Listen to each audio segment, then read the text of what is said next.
Welcome to beautiful Palm Springs Stadium on a gorgeous night in Southern California for some baseball.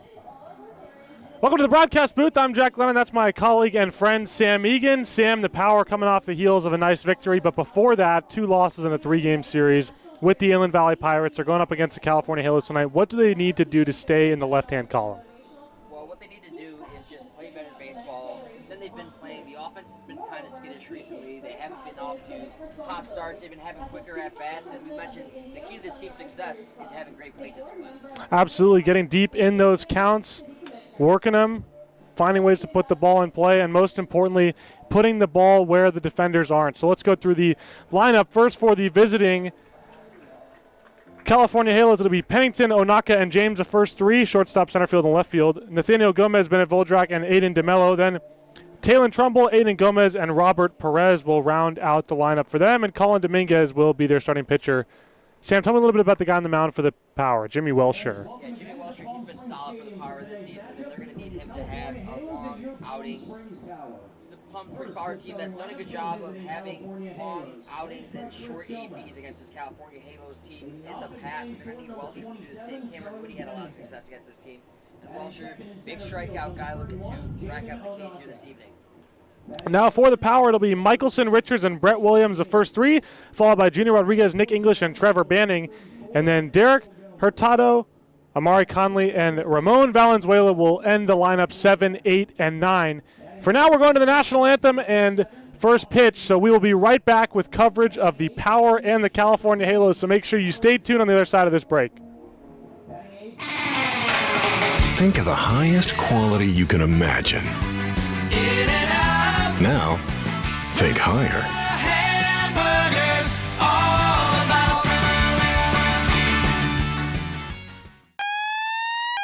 Thank you for calling the Sandwich Spot. Is this a sandwich emergency? It's a sandwich emergency! Great sandwiches made with love. The Sandwich Spot. Love all, feed all. Located in downtown Palm Springs inside of the Henry Frank Arcade. Jessup Auto Plaza has been proudly serving the Coachella Valley since 1938 as your trusted family-owned auto destination. Now, electrify your drive with the Valley's most extensive range of electric vehicles. Drive the Chevrolet Blazer, Equinox, Silverado, the powerful GMC Hummer, Sierra, and the distinctive Cadillac Lyriq. Silent power, bold performance. Electrify your drive. Jessup Auto Plaza. Since 1938, the EV brands you love, the family you trust.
Welcome back to the best ballpark in the desert, Palm Springs Stadium here in Palm Springs, California. A lovely summer night. Sam, why don't you take us through the defensive alignment that is going to be playing behind Jimmy Welsher tonight? Yeah, for the Power, we'll start off with your outfield. It's Amari Conley, who's had a good year out in left field defensively. He's out there in left. In center, it'll be Owen Michelson. Catcher by trade, but trying out the outfield here this summer, and he's done a good job so far, showing some deceptive wheels from a guy who's typically in that 2 spot. And then Derek Hurtado in the lineup. He's making his Power debut tonight. He will be out in right field. The infield for the Power, Caden Richards, he'll be playing third, the Iron Man for this Power team. He's seemingly played every game so far this season. Another new addition to the Power lineup, that's Ramon Valenzuela. He will be playing short. Trevor Banning, he's had a good year in his start for the Power. He'll be playing second. And at first base, another catcher by trade, it's Nick English. And the backstop behind the dish, one of the 3 catchers in the lineup today, the guy actually patrolling the battery of Welsher, is Brett Williams. Williams has been fantastic, and a lot of this Power lineup has, but it's been a little bit inconsistent, Sam. We've seen it all season, up and down, 9 runs one night, 3 runs the next night, and that was part of what held them winless in the 2 out of the 3 games against the Inland Valley Pirates, was the fact they only scored 6 runs across those 2 games, only scraping across the 1 win in that series. But that will bring us to the best time of the day here in Palm Springs. Time for first pitch, time for baseball. As the clock strikes 7, and Charlie Pennington stands in for the first time against the left-hander Jimmy Welsher. And Welsher's first pitch is right down the middle for a called strike, and we get started right on time. Pennington's had some success here against this Palm Springs Power team. Both losses against the Power, but can't blame him for those losses. A .333 average. This one shot into center field, and that's a base hit. It falls right in front of Michelson. So Pennington, the leadoff man, is aboard with a base knock, and that'll bring up Jaden Onaka, the center fielder. Pennington's continuing to give this Power team some struggles. He's gotten a hit in every time he's faced the Power, and continuing that trend here in the 3rd time here at Palm Springs Stadium.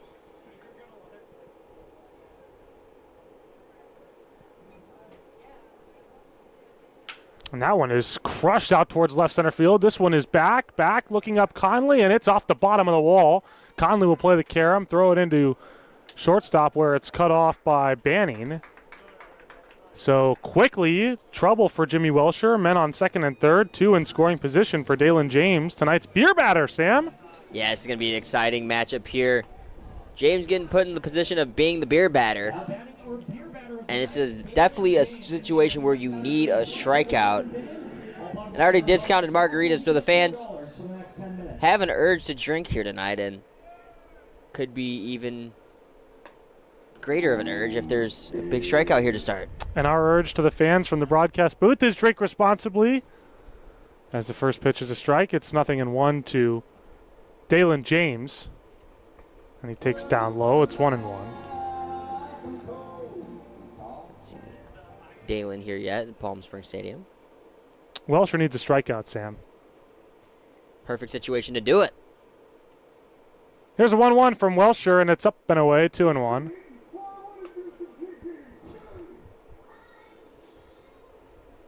So Welsher in some early trouble. Not terribly characteristic for him. He's got a 1.50 ERA. Just 3 earned runs on 18 innings pitched. This one on the ground softly to third. Richards looks home, throws to first in time. English makes the catch over there, but a run does come across the score, so it's a productive out for James. It's a RBI 5-3 ground out, and the Halos have an early 1-0 lead. Runner moved from second to third as well, so Welsher, 2 outings against this Halos team, has gone 9 innings and hadn't given up a single run. This is the first run he's given up in 3 appearances against the Halos, so trusting him in this situation here because he's been so dominant against this team so far, but running into some first inning woes here to start. Nathaniel Gomez steps in and takes the strike. It's 0-1 to him. Gomez takes up and in. For Welsher, it's the first time he's given up a run in some time. Hadn't given up a run since June 2nd against the Alameda Merchants.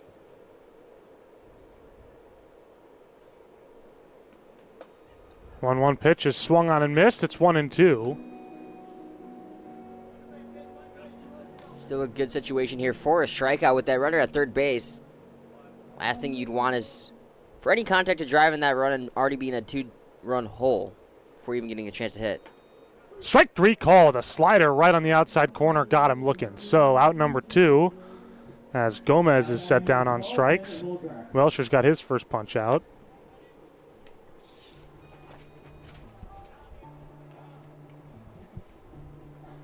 Voldrak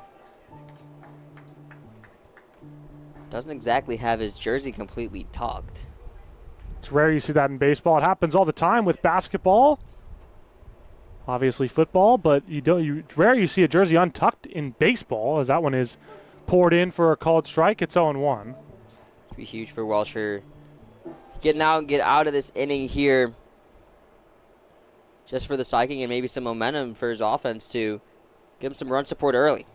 That one off the outside and low. It's 1-1 from Welsher to Bennett Voldrak.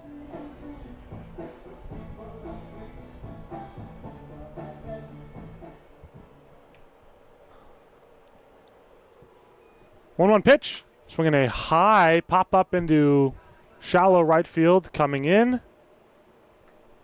is Hutardo to make the catch. The inning is over. We go to the last of the first. It is 1-0.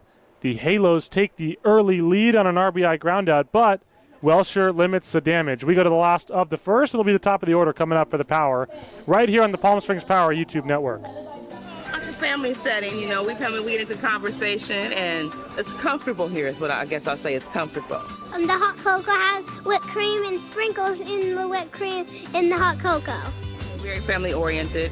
You know, they cater to the kids. They got the coloring books and crayons, and they have kid-sized stuff about almost for everything that you would want. So young and old, everybody can enjoy it. It's the best. Made from scratch memories. Elmer's.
Owen Michelson set to lead things off for the Power here. Bottom one. The Power already trail 1-0 thanks to the pair of knocks in the top of the first inning by the Halos. It was Pennington who singled and scored. Onaka double.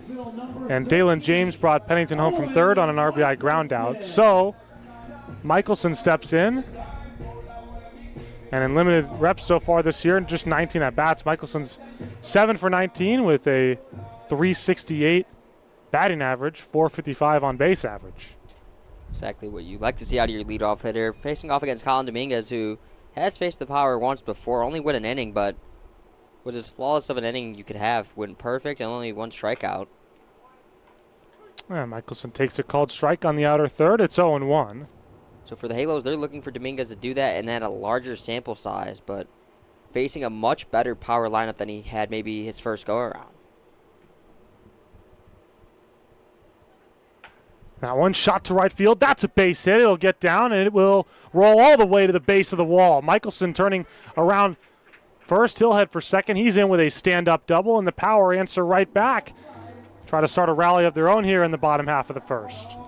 And what's impressed me about Michelson and also with the guy stepping to the plate and Caden Richards is they just have an ability to take the ball the opposite way and turn it into extra bases, sometimes 2, sometimes 3, but regardless, they take it the opposite way and they're thinking extra bases out of the box, and more times than not, it turns into extra bases and eventually turns into runs.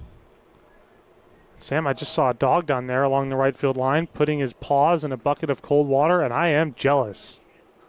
That sounds really good right about now. Some cold water for the hands and feet. So here's Caden Richards. Base hit would score the tying run, and he shoots it on the right side of the infield. Picked, though, by Gomez. He flips to DeMello, one away. Moving up to third is Michelson. So a productive out for Richards, and now a sac fly will get the job done.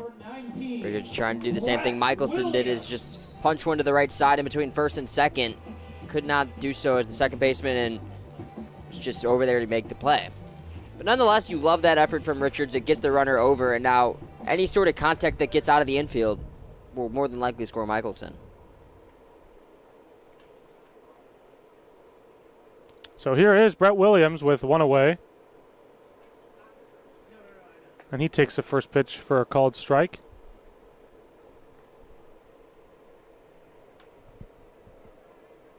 On a slider that just cut right over the middle third. So 0-1 to Brett Williams. Here's the pitch. That one chopped foul on the ground off to the left side and onto the power dugout.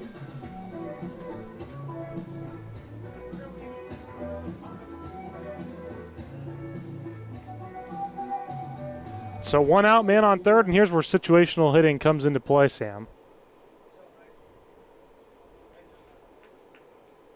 The right-hander Dominguez delivers the pitch. Slider, just off the inside corner. It's the right call and a good take by Williams. Trying to establish that inner portion and outer portion of the plate. 425 hitter for the Power is looking for what would be his 10th RBI, trying to join the double-digit club. 1-2 to Brett Williams. Here's Dominguez's pitch. That's up high, 2-2.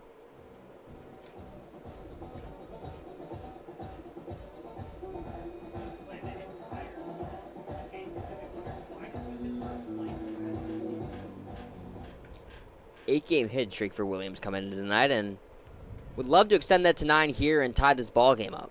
Get it out of the way early. 2-2 pitch. Just off the outside. 3-2. So Williams works down from 0-2 to run the count full. Last time he faced these Halos, went 3 for 6. Had 2 RBIs.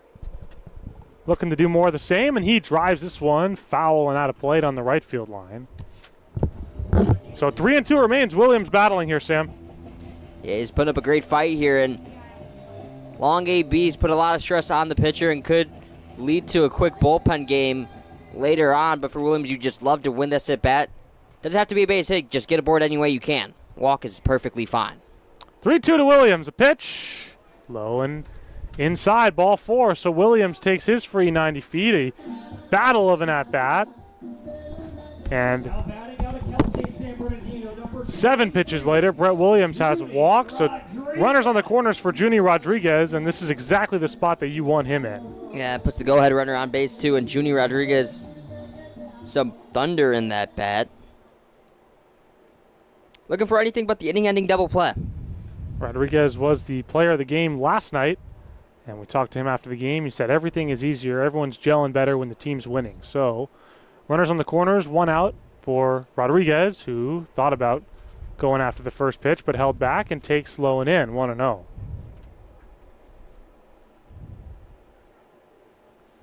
Rodriguez 3 straight games with multi-hit efforts. Had 2 hits last night, 2 hits the night before that, and 3 hits in the victory against the Santa Clarita Victory. Been 7 RBIs for him in the last 3 games, so really starting to put things together. Rodriguez with a big, healthy hack on a breaking ball low. So it's 1-1 with 1 away, 2 on. It's Michelson off of third, Williams off of first. Power trail by a run here, bottom first. Rodriguez a tremendous eye for the plate. More walks than strikeouts. Has 9 walks on the year as opposed to 5 strikeouts. So he's a tough guy to get out, and guy who won't punch out too much. He's at least going to put the ball in play more times than not.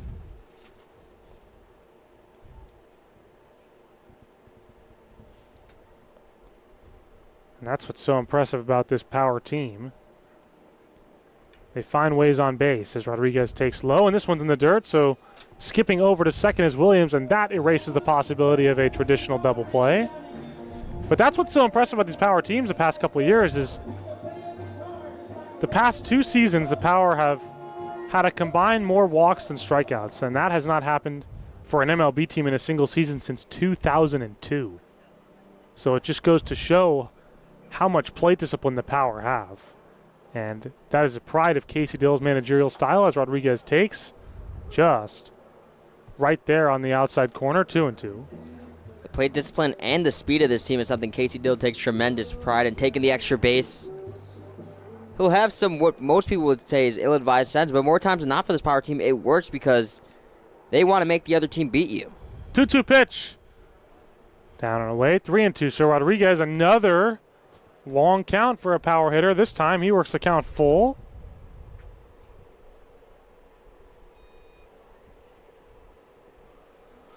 So 2 on, 2 in scoring position.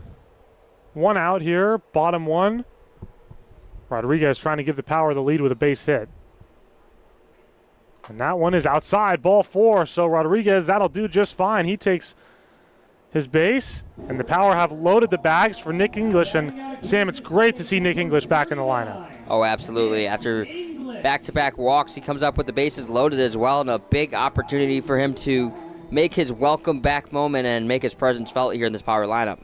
English is 8 for 25. That's good for a .320 batting average. He's got a .739 OPS, and he takes off the inside here. It's 1-0. Played in that last night's ball game after about a week off, and still searching for his first hit since his return. Well, now would be the time for one. He's got a .320 average, and facing against a right-hander, a little bit more of a favorable matchup. Swing and a miss on a big slider that just bit on the inside corner. 1-1.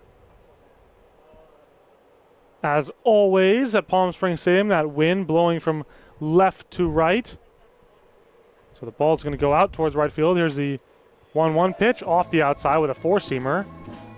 2-1 to Nick English. And the wind hasn't really been a factor over the last 5 days or so, but today, and I'd say probably yesterday too, is when the wind started to pick up, but especially today.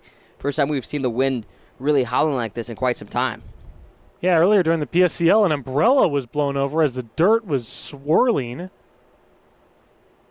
So glad everyone was okay, but the weather, no joke around here at Palm Springs. That one taken just low, ball 3. And you've seen the dirt swirling around even here in this ballgame today across the infield. So weather certainly a factor here tonight. 3-1 pitch. Dominguez needs to come in. He cannot. Ball 4. So the Power have tied it on an RBI walk by Nick English. Was that on your first inning bingo card? I mean, I've called a lot of PSEL games recently, so no kidding. It wasn't out of the realm of possibilities, let's put it that way. Definitely not. So here's Trevor Banning. Banning, a Santa Clara University product. Great school up there in the South Bay area.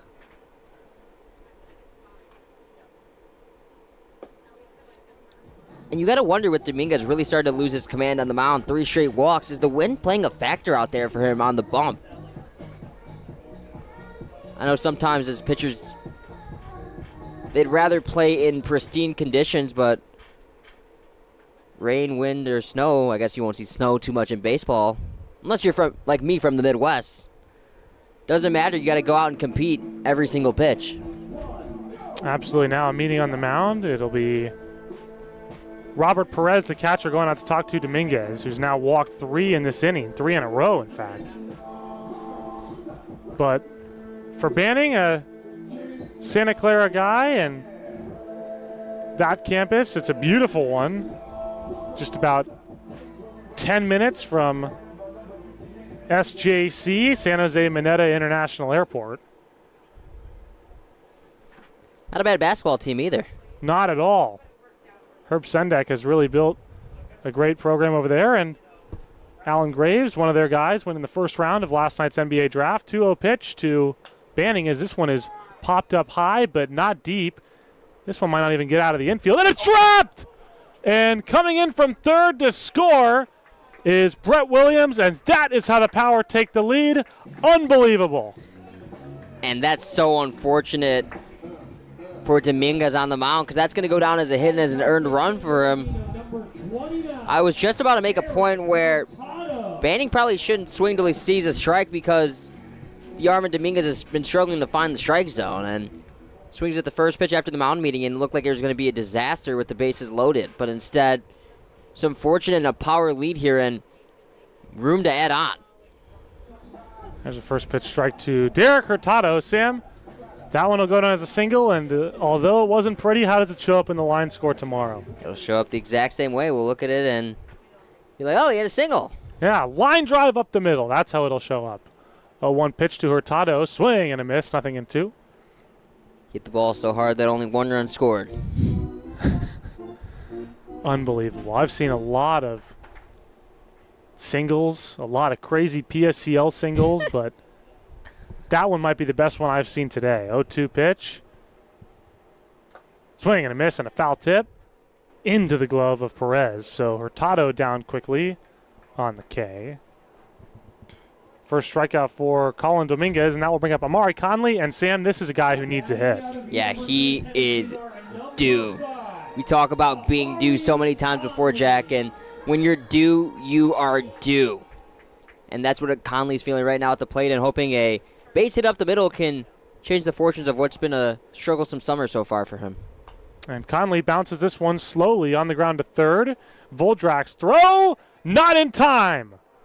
And another weak single for the Power drives in a run. It's 3-1.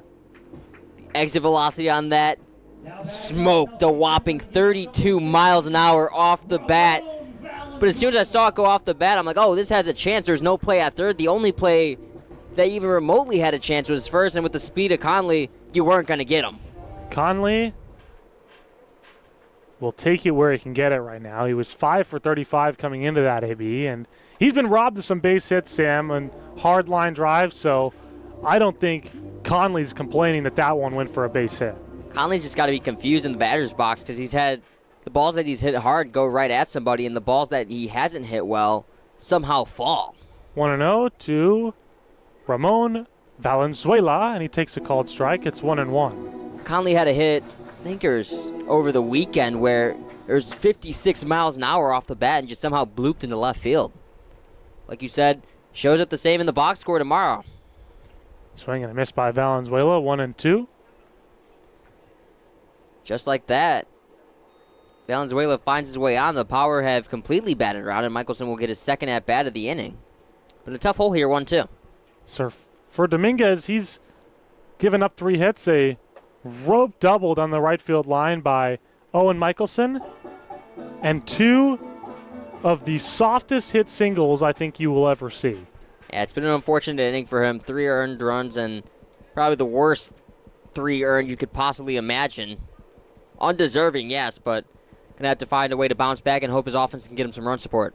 2-2 pitch to Valenzuela, up and away, 3-2. And I feel like the last few pitches, you need to compete. You need to give something in the batter's box.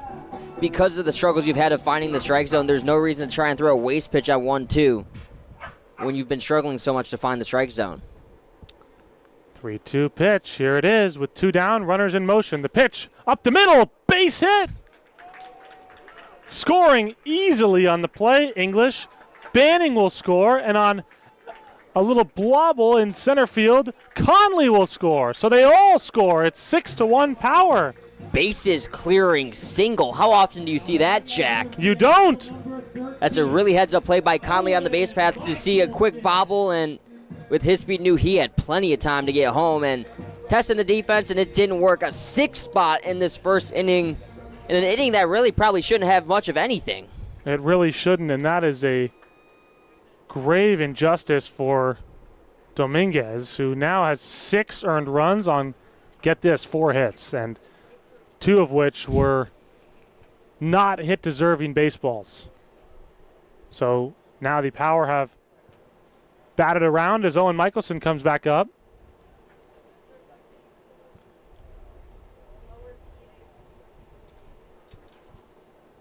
Well, Halos did their job in the top half, getting a run on a tough arm in Jimmy Welsher. Fortunately, in the bottom half, their defense hasn't done them any favors. And that one is a very wild pitch, scooting over to second Valenzuela. So Valenzuela, his first plate appearance of the day, a 3-run single, like you said, not a common feat. And now we're going to have some bullpen motion for the Halos. And a meeting on the mound, and now Chris Gomez will depart.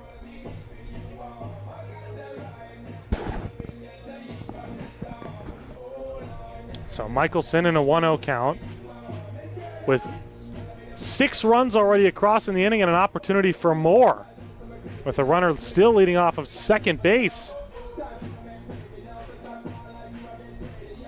To start the Power needed.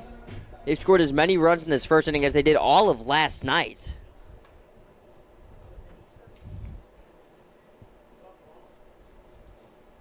One-zero pitch, swinging a looper into center field, falling, but a running catch by Onaka will end the inning. So we go to the top of the second. The Power with a explosion on unexplosive hits. We go to the top of the second. It's the Power 6. The Halos 1 right here on the Palm Springs Power YouTube network. Management Trust is a 100% employee-owned company. Every employee has a vested interest in providing memorable experiences to every homeowner and board members of HOAs. It's a very powerful thing. No homeowners association is too small or too large for us to manage. From community maintenance services to customized absentee home care, the Management Trust provides just about every service any homeowner could ask for. Hi, I'm Damien with the Management Trust. We're a community management built differently for your homeowners association. To find out how, give me a call. Outdoor living in the Coachella Valley is spectacular, and Tessera is the premier builder of outdoor living spaces in the desert. Nobody does it better than Tessera. From one end of this valley to the other, from Palm Springs to Rancho Mirage, Palm Desert, to Indio and La Quinta. For 35 years, we've created the ultimate in outdoor living, landscaping, pools, and patios, so you and your family can enjoy each other. Live well. Live Tessera. Quality first. It's quite a philosophy to live by. But world-class ingredients are the foundation of great meals. And we wouldn't have it any other way. Aiden DeMello will lead things off here for the Halos to start the second inning. They left the top of the first up by a run and came back trailing by 5, a 6-run explosion by the Power in the bottom of the first inning. So if you're just joining us, you missed out. Jack Lennon alongside Sam Egan here at Palm Springs Stadium as Welsher delivers a first pitch strike. Sam, the approach was so much better in that inning from the Power. Oh, absolutely. You saw a lot of hits where they were ahead of counts or they were working walks, and that's something we really haven't seen a lot of, is working those walks, working those long pitch ABs, and did a great job of that from top to bottom in that first inning. Welsher delivers the 1-1 pitch. That one left off the outside, 2-1. And anytime you send 10 hitters to the plate in an inning, yes, you did something right. Welsher's 2-1 is swung on and missed, 2-2. But when we look back at it, those were a couple of hits that probably shouldn't have happened. It should have been in a limited inning, but you'll take it any way you can get it, and for the Power, it feels like it's starting to cancel out with some of the rotten luck they've had. Welsher's 2-2 is on the ground. This is going to be a really tough play from deep short, and it's over the head of English on the throw by Valenzuela, but taking a fortunate bounce right off the photo booth, right back towards the field of play. So holding at first on the base hit is Aiden DeMello. Yeah, that was going to be a really tough play. I agree with that one being called a hit. Would have been a heck of an effort from Valenzuela, but nevertheless, the errant throw doesn't cost him, so no error to be charged. So here's Talon Trumbull. He's a DH tonight, stepping in for the first time. This wind really starting to howl now, Jack. Pickoff move by Welsher, but back safely to Mello.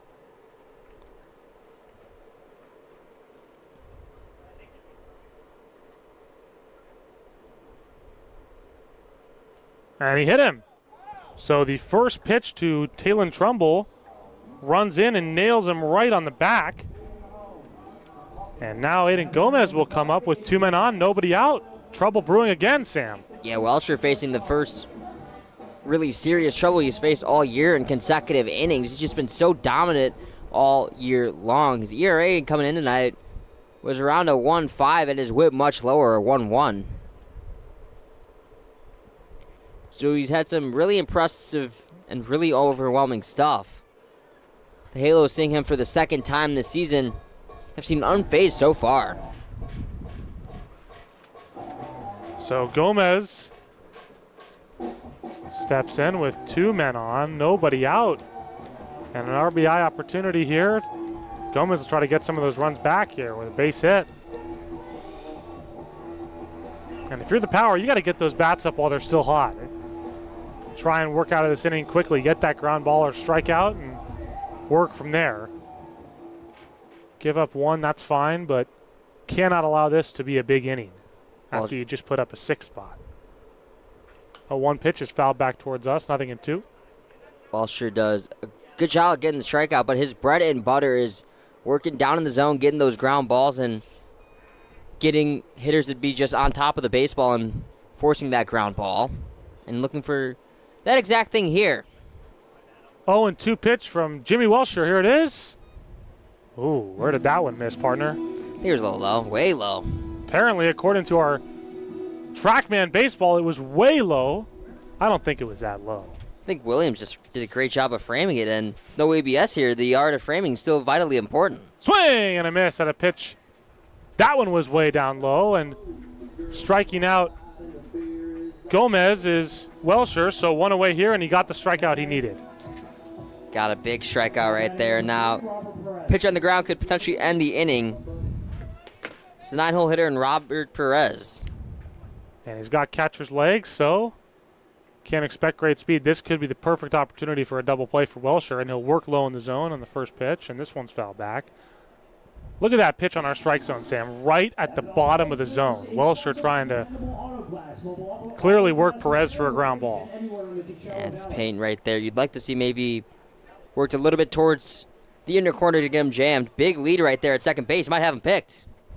And they would have had the throw been on the money, but it's a little bit high for Banning. So diving back safely towards second is Aiden DeMello.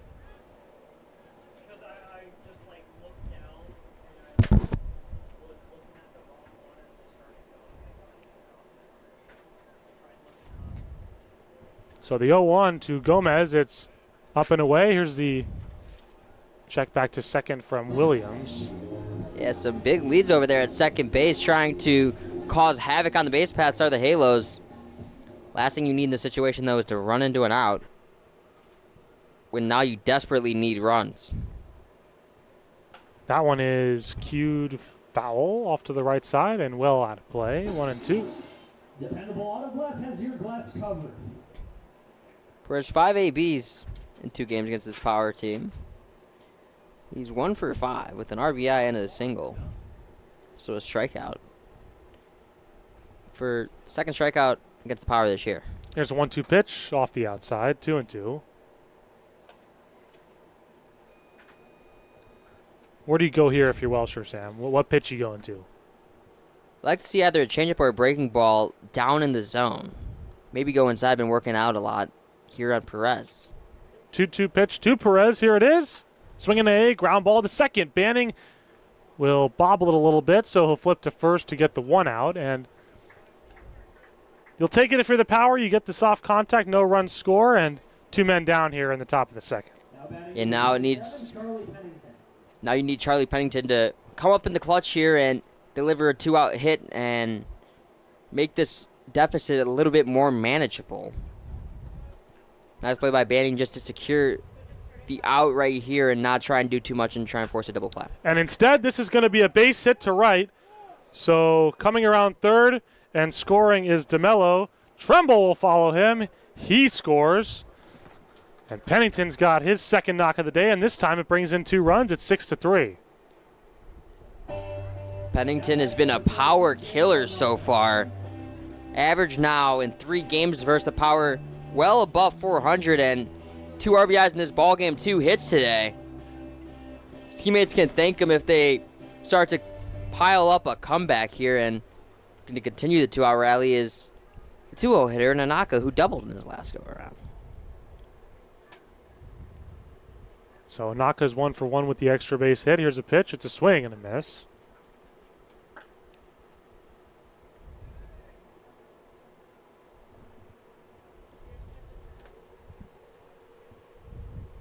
So 0-1 to Jaden Onaka with Charlie Pennington taking his lead at first. Onaka skies this one foul and back out of play. Onaka was left stranded at third base in the first inning.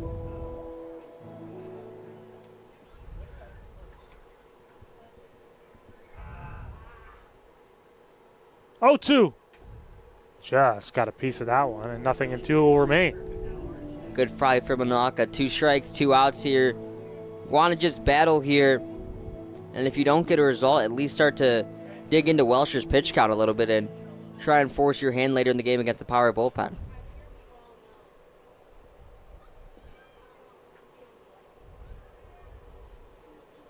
Oh, and 2 to Onaka from Jimmy Welsher. Here's the big pitch. Down low. So 1 and 2 to Jaden Onaka, who stays alive. Dalen James is the man on deck. Had his RBI ground out his last go-around. That one on the ground. Valenzuela to Banning the short way. The inning at long last for Welsher over. We go to the last of the second. It's 6-3 now after the Halos answer back and add a pair. The Power still lead, though, when we come back on the Palm Springs Power YouTube network. Management Trust is a 100% employee-owned company. Every employee has a vested interest in providing memorable experiences to every homeowner and board members of HOAs. It's a very powerful thing. No homeowners association is too small or too large for us to manage. From community maintenance services to customized absentee home care, the Management Trust provides just about every service any homeowner could ask for. Hi, I'm Damien with the Management Trust. We're a community management built differently for your homeowners association. To find out how, give me a call. Outdoor living in the Coachella Valley is spectacular, and Tessera is the premier builder of outdoor living spaces in the desert. Nobody does it better than Tessera. From one end of this valley to the other, from Palm Springs to Rancho Mirage, Palm Desert, to Indio and La Quinta. For 35 years, we've created the ultimate in outdoor living, landscaping, pools, and patios, so you and your family can enjoy each other. Live well. Live Tessera. Quality first is quite a philosophy to live by. But world-class ingredients are the foundation of great meals. And we wouldn't have it any other way.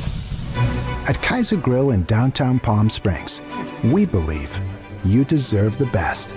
So whether it's dinner for 2 or a celebration with 200 friends, quality is our promise to you. Because quality is king. Quality is Kaiser. Welcome back to Palm Springs Stadium here. Last of the second, Power leads 6-3. Hasn't been your average 6-3 though, Sam. A lot of weird hops and weird bounces and hits that really should have been considered an error if the game of baseball was scored fairly, at least for pitchers. A couple of those would have been errors. But Caden Richards will lead things off here in the bottom half of inning number 2. He's 0 for 1 with a 4-3 putout. And how about this for the Power? Cam Whitty getting loose in the bullpen, a typical starter for this team. But with Welsher not having his best stuff here tonight, they may turn to Whitty a lot earlier than expected and have him kind of fill the void that Welsher's had with his less than ideal stuff. Speaking of less than ideal stuff, that one runs way off the inside. We got a new pitcher for the Halos. It's going to be Alex Escobar. Escobar, a left-hander.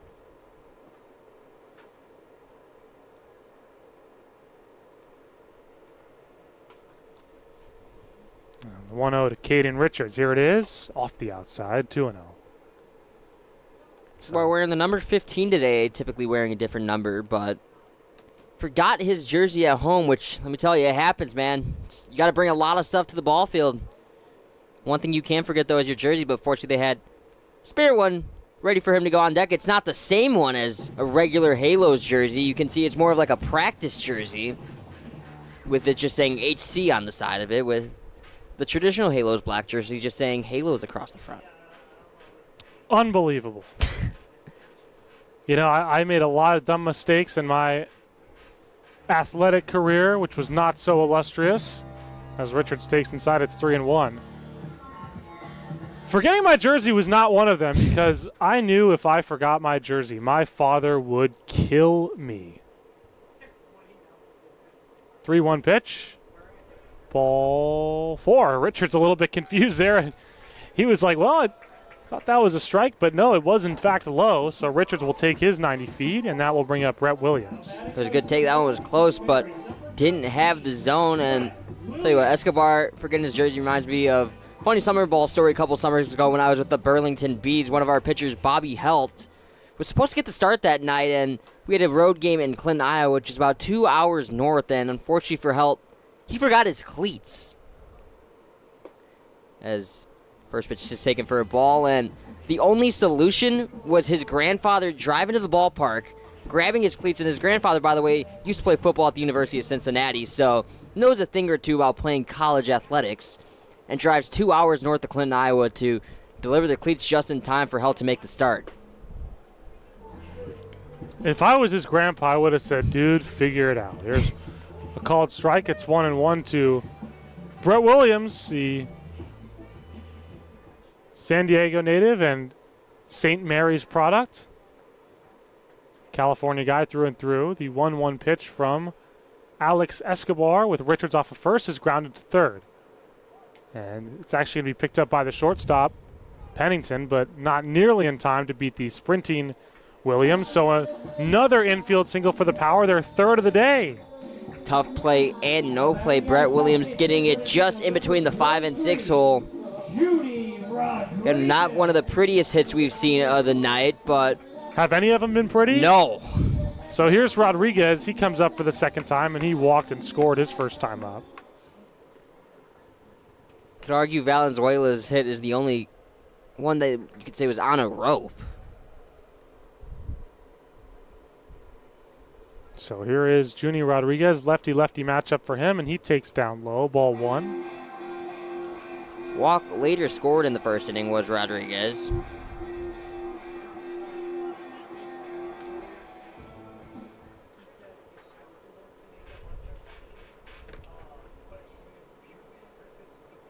One 1-0 pitch. Rodriguez takes low and in, 2-0.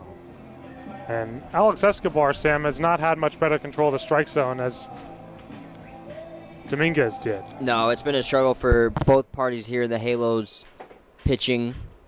Could be a long night for them if the command doesn't get outrighted soon.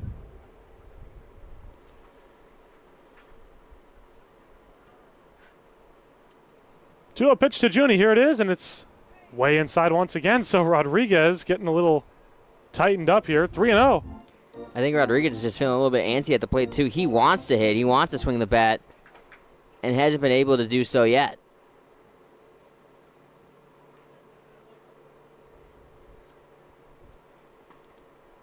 Three 3-0 pitch to Junie Rodriguez, and another one way off the inside. Easy walk, ball 4. I think Rodriguez was going to take that one from the jump. Didn't even threaten to swing from the moment the pitcher left Escobar's hand. But now sacks packed with power and nobody out. Another RBI situation for Nick English, who came through in his last go-around with the bases loaded with a walk. So here's Nick English. Drove in the first run of the game on that walk. We're talking, how often do you see first run of the game come in on a walk? That one, a called strike. So the bases are loaded. But wouldn't it be funny for English? He's first 2 RBIs, comes up with the bases loaded, and walks in both go-arounds. I don't think anyone in this ballpark would complain about that. 0-1 pitch from Escobar to English. And it's slashed, foul, back towards us, and out of play, 0-2. Escobar's been attacking English here in this AB. 2 quick strikes, and for Escobar, you don't want to throw any waste pitches, especially if one can kick away from Perez and score a run. If you're going to miss, you got to miss up, but not too up where you throw it over your catcher's head. 0-2 pitch. Down low, 1-2.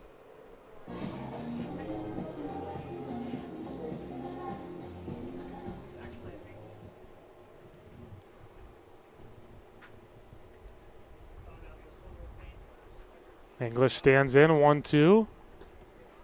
Walked and scored his first time up. He's got an RBI. 1-2 pitch. Swing and a miss. English down on strikes. So great pitch there. The off-speed stuff from Escobar gets his first out. And now up comes Trevor Banning. Much needed first out, and it gives you an advantage matchup here, lefty-lefty with Banning. Ideally, you're trying to get this ground ball to get you out of the inning. The infield isn't in, so they're not trying to surrender the run. They're trying to fully commit to this double play. And there's the win, Sam. Put my water bottle over. My score sheet is in my lap. His first pitch is off the outside. I was just waiting for it to just blow right in your face and just... You wish! You would like that, wouldn't you, sicko? Well, if you saw it happen to me earlier. 1-0 the count to Trevor Banning. Thought about going around, did not. 2-0. Mother Nature not being my friend today. Mother Nature is an angry lady in these parts. She likes it hot over here. Boy, does she. 2-0 to Trevor Banning. Way inside, 3-0. Scratch shot, it's 2-1. Banning, last thing he'd want here is to either strike out or hit into that inning-ending twin killing. Ahead in the count here. Unless it's right there for the taking, I'd take it. Swinging a ground ball. A diving stop. Up with it comes Gomez. He throws to first in time for the out. So a run does come across on the play. It'll be a RBI ground out for Trevor Banning. The Power extend their lead. It's 7-3. Some nice plays over there by second base by Aiden Gomez to prevent that from being much worse. That had base hit written all over it, but a diving effort to stop it and get the batter and Banning. Yes, a run scores, but they were never getting two on that play. So. Yeah, no chance. Get the batter out, only 1 run scores, and if you can limit the damage at just 1 here, you win the inning and get your bats up there while they're hot. Pretty good pitch called the ball. It's 1-0 to Derek Hurtado. Hurtado takes, called strike. That one right down the middle, 1-1. A lot of lefties in this Power lineup when they're facing the right-handed starter in Dominguez, and lefties staying in here for their second go-around, and we'll see how they fare the second time through facing left-handed arm. Pitch up high to Hurtado, 2-1. So the lefties, Rodriguez walked, Banning with the sacrifice RBI ground out, and Hurtado trying to have another hit here and prove that the lefty-lefty matchup. 2-2, and it's over the head of Hurtado. Coming in from third to score. That's Brett Williams. The Power lead 8-3. So a wild pitch leads to a run, and Sam, it's giving shades of PSCL. Yeah, and that's something that just cannot happen. A situation where you feel like you're about to get out of the inning with just 1. You just need to make 1 good pitch. And could not do that. Sailing over everybody's head and bringing in another run to bring the Power's lead back to 5. And you're going to have a lot of fun putting in pitching stats tonight. 3-1 the count to Hurtado. And Hurtado flung the bat over towards the dugout, but called strike 2. A little awkward moment there for him. I already feel bad enough that I'm going to have to put in 6 earned runs for Colin Dominguez as someone who pitched growing up. That's just not fair, man. So undeserved. I don't think he really pitched that badly, to be No, he completely didn't. honest with you. He probably should be out for the second inning and only have a couple of earned runs, if any. 2 or 3 at max. 3-2 pitch. His line foul and out of play. And baseball is such a mental game more than most. More than any in my mind, except for maybe golf. Golf is the mental game. Yeah. But similarly with pitchers and hitters, you start to get in a slump or one or two things don't go your way, it really starts to unravel on the mound. You start walking guys and really start losing your command. 3-2, swing and a miss. He struck out Hurtado. The inning is finally over for Escobar. Boy, it's been a long one so far, 48 minutes in after just 2 innings. We go to the top of the third. The Power extend their lead back to 5. It's 8-3 here from Palm Springs Stadium. When we come back on the Palm Springs Power YouTube network. Management Trust is a 100% employee-owned company. Every employee has a vested interest in providing memorable experiences to every homeowner and board members of HOAs. It's a very powerful thing. No homeowners association is too small or too large for us to manage. From community maintenance services to customized absentee home care, the Management Trust provides just about every service any homeowner could ask for. Hi, I'm Damien with the Management Trust. We're a community management built differently for your homeowners association. To find out how, give me a call. Outdoor living in the Coachella Valley is spectacular, and Tessera is the premier builder of outdoor living spaces in the desert. Nobody does it better than Tessera. From one end of this valley to the other, from Palm Springs to Rancho Mirage, Palm Desert, to Indio and La Quinta. For 35 years, we've created the ultimate in outdoor living, landscaping, pools, and patios, so you and your family can enjoy each other. Live well. Live Tessera. Quality first is quite a philosophy to live by. But world-class ingredients are the foundation of great meals. And we wouldn't have it any other way. At Kaiser Grill in So here's Dalen James to lead things off. Dalen James is 0 for 1 with an RBI ground out. He's the beer batter tonight. There's a tapper foul, and it is still Jimmy Welsher for the Power here in the top of the third. Tell you, some of my favorite parts of the beer batter here is that one a high hopper. Throw to first by Valenzuela in time. Yeah, I love the beer batter here at the stadium, especially just the reaction it gets from the Power bullpen, especially once it gets to 2 strikes. They really start to get into it. They get really animated.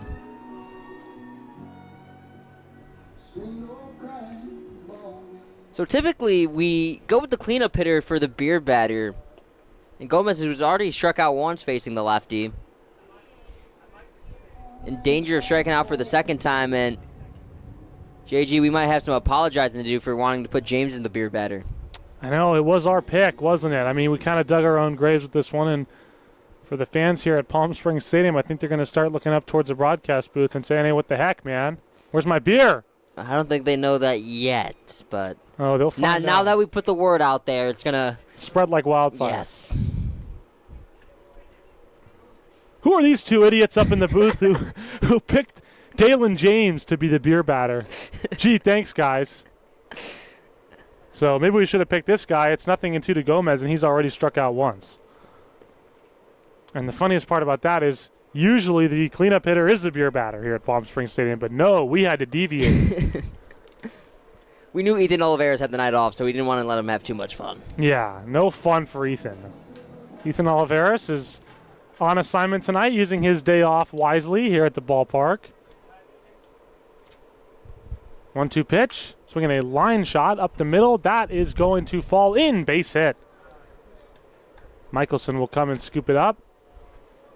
So a man on with 1 out here for the Halos, who just need base runners at this point. Now batting number 12, Bennett Voldrak. And here's Bennett Voldrak, the third baseman. And Voldrak's 0 for 1 with a fly out to right. So you got 1 on, 1 out here. Big opportunity for Voldrak to try and get himself on and hopefully around it and make this game at least somewhat manageable for this Halos offense. But the issue hasn't been their offense. The issue has been their pitching and their inability to get zeros. That one right.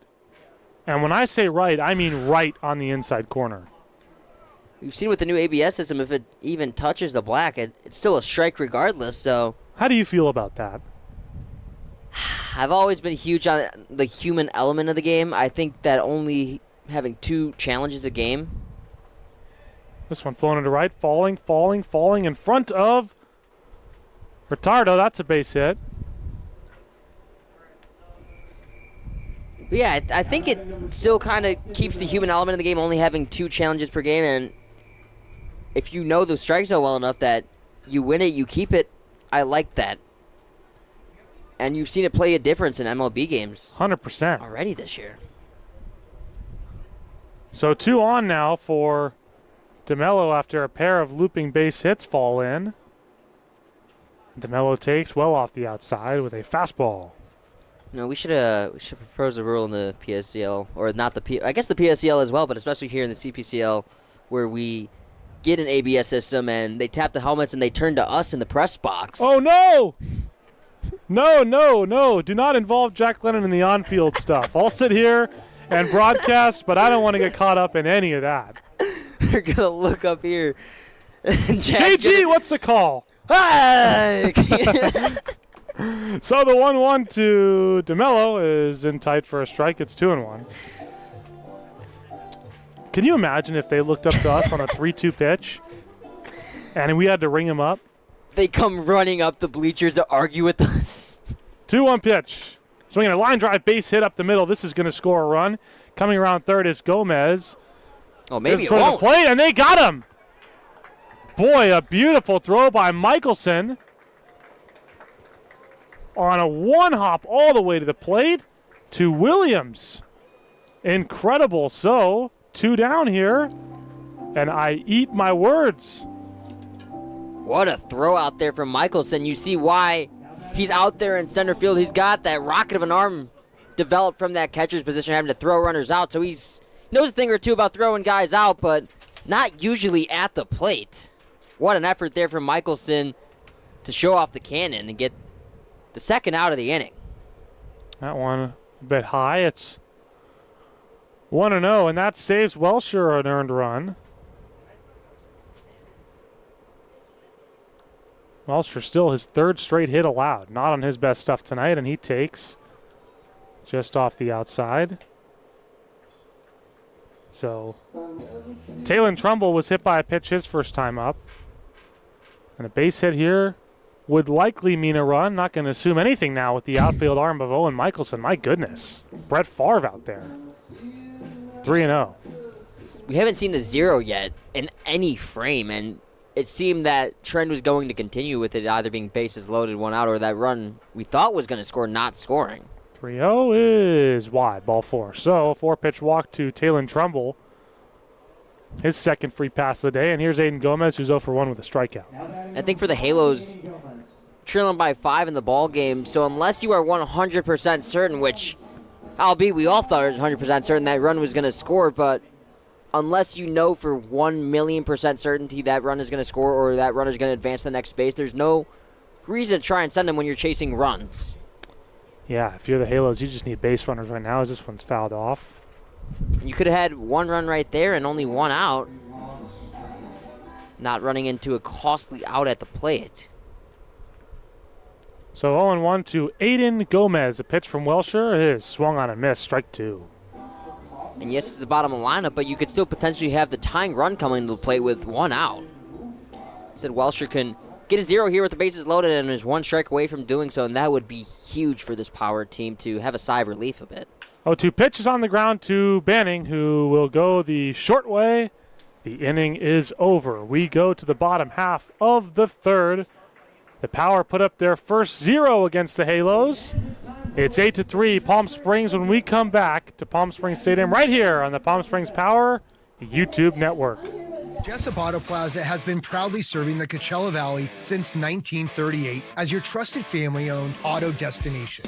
Now, electrify your drive with the Valley's most extensive range of electric vehicles. Drive the Chevrolet Blazer, Equinox, Silverado, the powerful GMC Hummer, Sierra, and the distinctive Cadillac Lyric. Silent power, bold performance. Electrify your drive. Jessup Auto Plaza. Since 1938, the EV brands you love, the family you trust. Hey, Coachella Valley, Patrick Summers here, General Air Conditioning and Plumbing. Spring is here and summer is right behind it. Don't get caught with a broken air conditioning system. Call us now. Let us get a tune-up done. We're offering a special for $79. It comes with a seasonal guarantee. Call our team today. Get yourself scheduled before the heat hits. Be proactive, not reactive. Go ahead and book at callthegeneral.com or call our offices and we'll get you taken care of.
Here's the UT Martin product, Amari Conley. He's 1 for 1 with a what we'll call a line drive base hit, an RBI, and a run scored.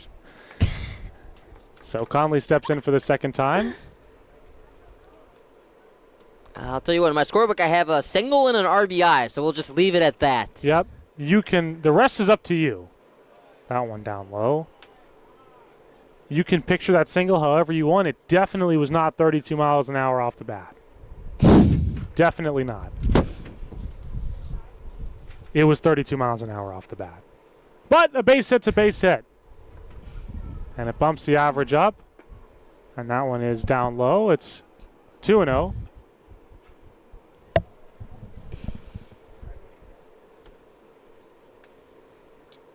Conley, his speed is what got him that base hit in the first inning, which was a really long first inning and obviously an undeserved first inning. Colin Dominguez, where the Power scored 6, but Conley now here in the third, his second go-around, looking to boost that average even more, stay hot, and be the leadoff man here in this inning for the Power. 2-1 to Amari Conley is just a little bit high, 3-1.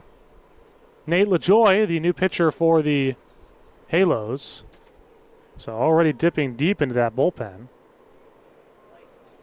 3-1 to Amari Conley. Here's the pitch. Conley takes strike 2.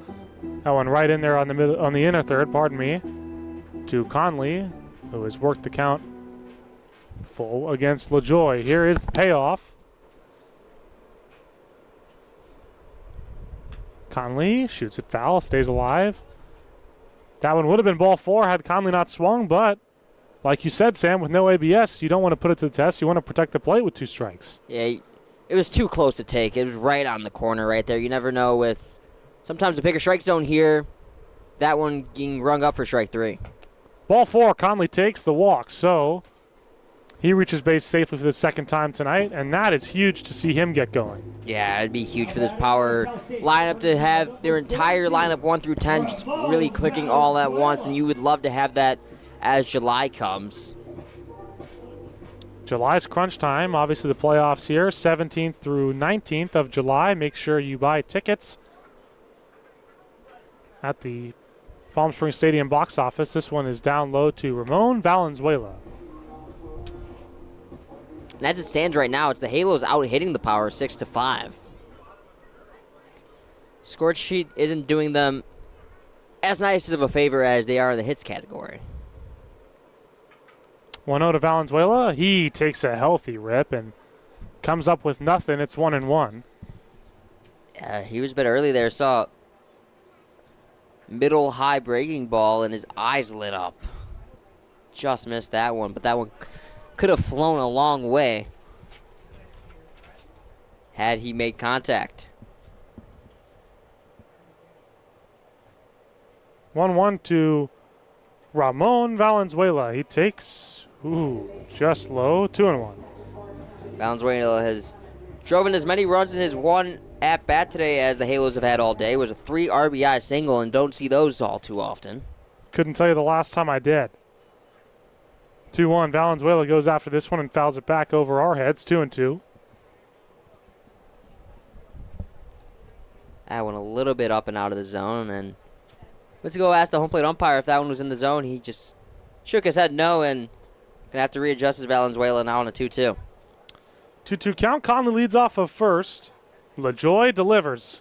Pitch off the outside, 3-2. So another power hitter working a full count. Sam, we talked about it in the Agua Caliente Casinos pregame. We talked about it on our pregame here.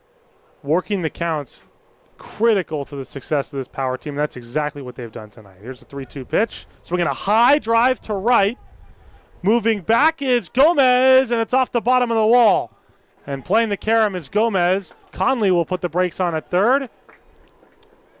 And it's a double for Ramon Valenzuela. And welcome to the Palm Springs Power, Ramon Valenzuela. What a performance he's had his first night. Yeah, what a welcoming indeed for Valenzuela. And I'm going to guess he's not going to be in the 9th spot in the lineup too much longer. 3 RBIs and now a double, a 2-for-2 effort for him today. And that one nearly could have left. The wind is even blowing in today. Typically you see it blowing out towards right. It's blowing in towards right today, just blowing straight in. That wind isn't blowing in. There's a good chance that ball leaves, and it's a 10-3 ball game.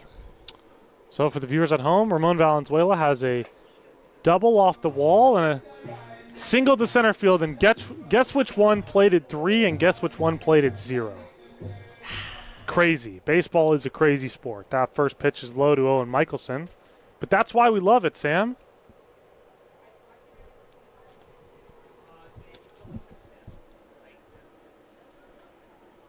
And that one gets away, and Conley will come across to score as my score sheet goes flying once again with a gust of wind. Maybe it was Conley running by. That had to have been what it was. We all know the lightning speed Amari Conley has, as that one makes it a 9-3 power lead. Valenzuela over to third. Power have scored in every inning so far and hold a commanding 9-3 lead, and just looking to add on here with Michelson at the plate. It's the 3rd time through for this power lineup. Michelson doubled and scored his first time up, and now he takes one off the elbow, so he will head down to first base. And that brings up Caden Richards, who's looking to get hot. Yeah, Richards, who had an incredible start to the season.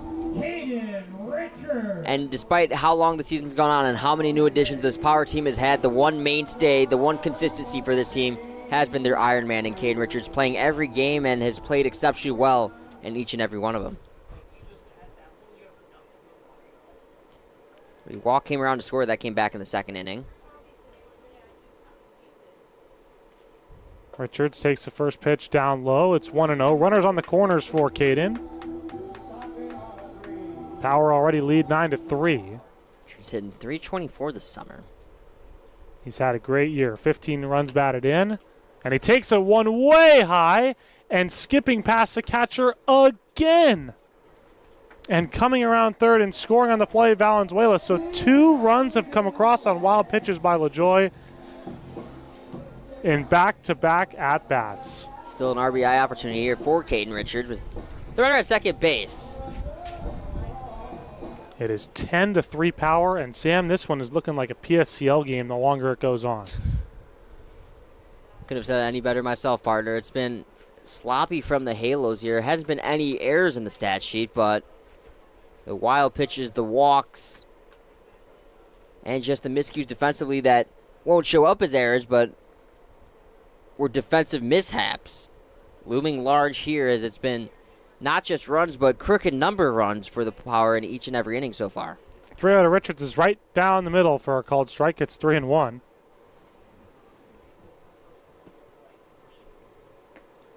Richards.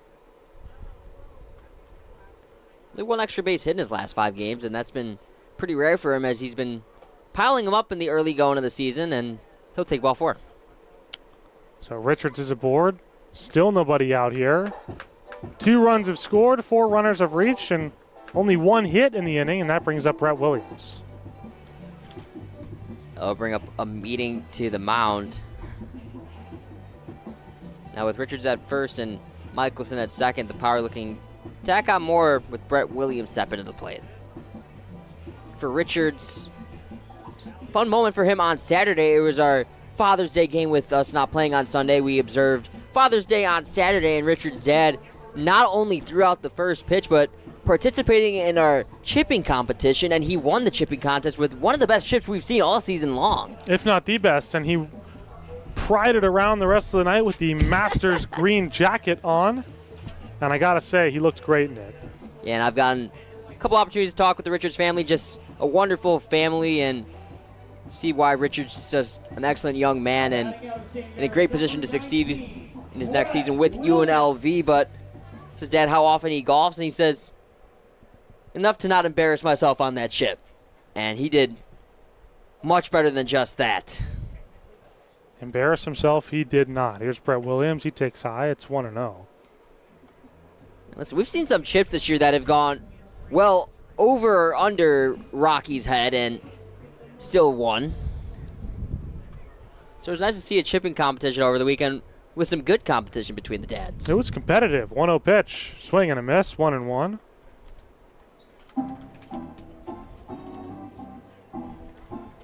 May not be the worst idea to ask Mr. Richards for some swinging lessons. My golf swing, far from the greatest. 1-1 pitch. In tight, 2-1 to Williams. Williams walked and scored, singled and scored his first 2 times up. He's been productive. And it's 2-1 to Brett Williams.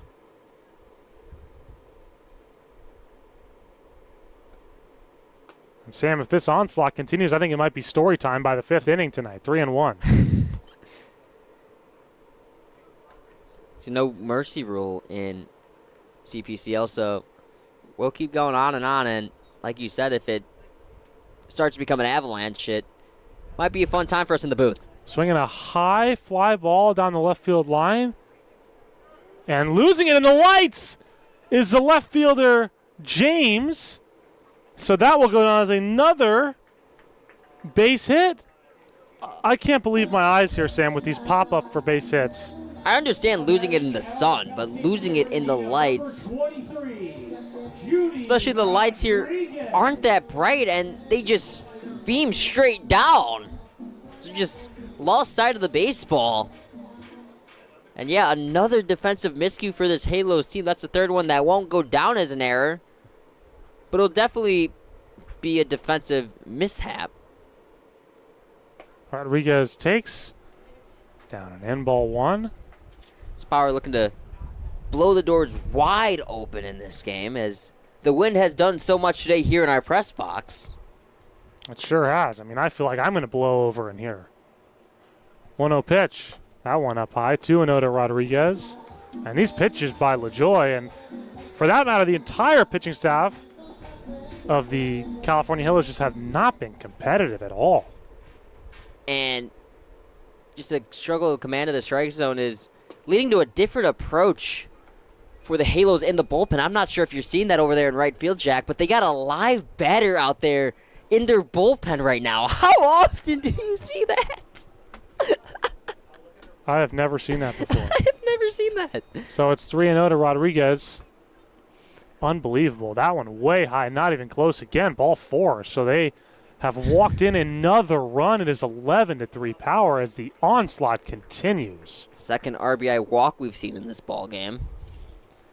As we'll see if the strategy in the bullpen's working. The live ABs in the bullpen, unlike anything I've ever seen. Truly. And if you're the batter up there, how tempted are you to just swing? just put a ball in play. I mean, hey, if it gets them to start throwing strikes, if you're the manager of this team right now, You're willing to try anything. I mean, because this is just, from a pitching perspective, it's not acceptable if you're the California Halos. 7 walks and a hit by pitch. And what has been 2+ innings of work, not even 2 1/3. We haven't gotten an out here in this second inning, and the bases are still loaded.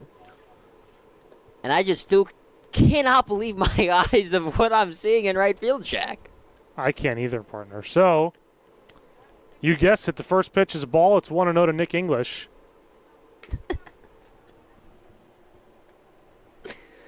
And here's the 1-0 pitch, and it's tapped foul. 1-1. So finally a strike. Boy, what a sight for sore eyes that is for the California Halos. So it's 11-3 Power. Here, bottom 3, still nobody out. And an hour and 14 minutes into this game, we're 2.5 innings through. So here's the pitch to English. That off the inside.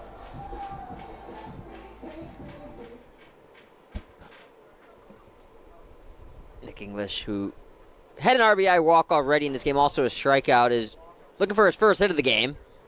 2-1 pitch. Swinging a high fly ball. We'll see if James loses this one in the lights. He does not. And Richards will not tag. Good decision to not tag. It was a nice throw by James to catch your back home in Perez. So here's Trevor Banning. Now batting out of Santa Clara, number 20, Trevor Banning. And now we'll see the move to the bullpen. Lefty on lefty matchup coming up. And now we've seen why they have a left-handed bat as well warming up in the bullpen. So that'll do it for Nate LaJoy. He gets through a third of an inning, gives up 3, and walks 3, while giving up 2 hits and a hit by pitch. So he departs, and we have a new pitcher when we come back on the Palm Springs Power YouTube network. Jessup Auto Plaza has been proudly serving the For 20 years, our family's mission has been simple. It all starts at Stuffed, where exceptional service meets bold flavors. Every crust, a masterpiece. Cocktails crafted to perfection, and an atmosphere that brings family and friends together. Stuffed pizza, dine-in or takeout. Savor and enjoy at our 2 locations. Quality, service, family legacy, it all starts at Stuffed. Whenever you find yourself hungry for something real, simple, and true, we're here for you. That's what a hamburger's all about. Monster Shakes, the best ice cream creations in the desert and only place in the world that serves all 10 flavors of Dole Soft Serve. The winner of the best soft serve and smoothies, home to the world's best date shake and other fun creations like ice cream nachos and the cotton candy burrito. For a limited time, come in and try your luck. Any soft serve that weighs exactly 16 ounces is free. Monster Shakes in Palm Springs and Cathedral City facing the Mary Pickford. Franchise opportunities available too. Monster Shakes, a delicious mess.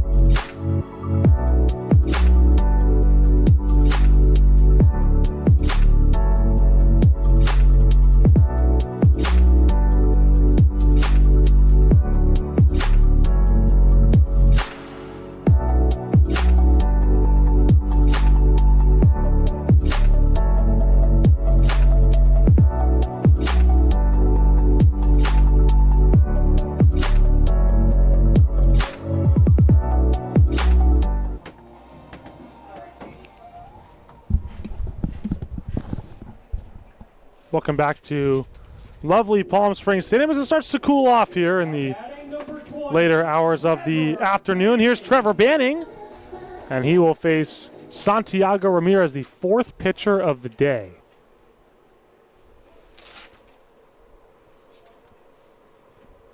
Starting to run out of room on my score sheet, Jack. I'm running out quick. That one shot down the right field line, but foul. Hoping Ramirez can have a long outing here and save his bullpen and my score sheet some room and work.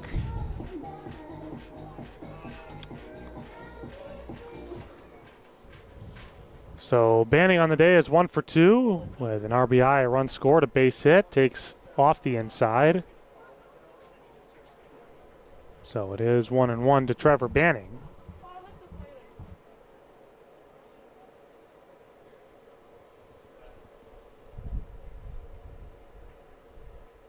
Here's a 1-1 to Banning. The pitch off the outside, 2-1. And it's been an offensive onslaught for this team. There's only been one power player to not reach today, and that's the guy in the on-deck circle. Derek Hurtado. Banning swings and misses. Got a pitch in the dirt, 2-2.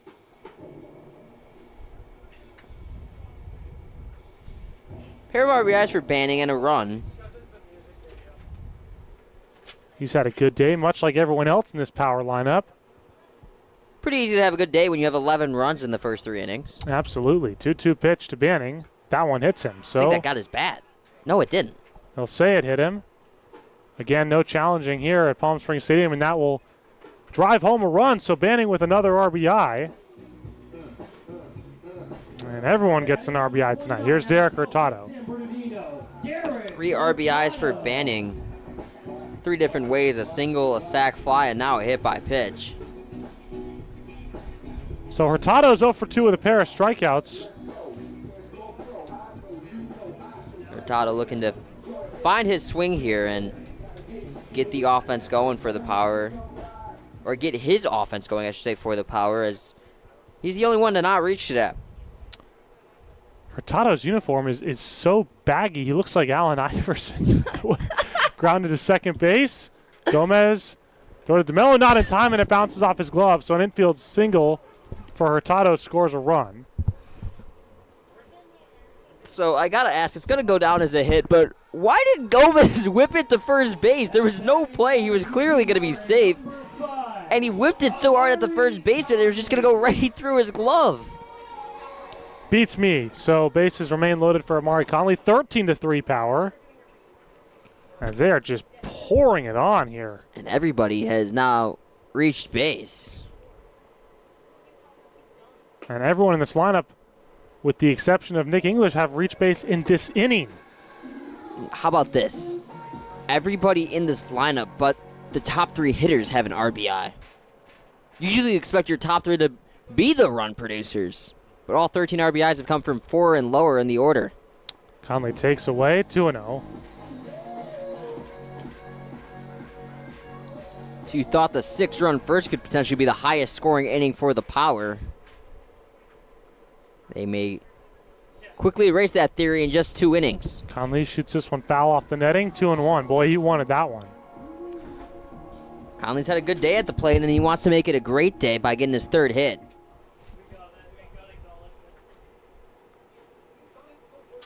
Two-one pitch to Amari Conley. Here it is. Swing and a miss. Boy, a healthy hack there by Conley. It's 2-2. Conley chasing breaking ball out of the zone right there, and it's different. Instead of being up 3-1 with the bases loaded, it's now 2-2, and a little bit more of the arsenal's open here for Santiago. Now Conley skies this one to left center field. Moving over is James. He will make the catch. Tagging up and scoring from third, Junie Rodriguez. So it's 14-3 Power, and they have matched their 6-run inning in the first, here again in the third. So Conley picks up his 2nd run batted in. Got to be getting close to their season high in runs here, Jack. Absolutely. Save some for tomorrow, guys. My goodness, what a day for the Power offense. Well, I guess you don't need to save it too much for tomorrow with the off day. So here is Valenzuela. And Valenzuela is 2 for 2 with 3 runs batted in, a run scored, and a double and a single. Done a little bit of everything today, and he rolls this one softly to first. And tagging the bag in time to Mello. So 2 pitchers, 6 runs, and 5 walks later, we go to the top of the 4th with a Power lead, 14-3 here on the Palm Springs Power YouTube network.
Welcome back to Palm Springs Stadium here. It's a power 14. And the California Halos 3. Yes, you heard that right. Top of the fourth inning, power lead by 11. Welsher out for his fourth inning of work. And he kicks and deals, and this is fouled off. The first pitch to Robert Perez, the catcher, who's 0 for 1 as he steps in for the second time.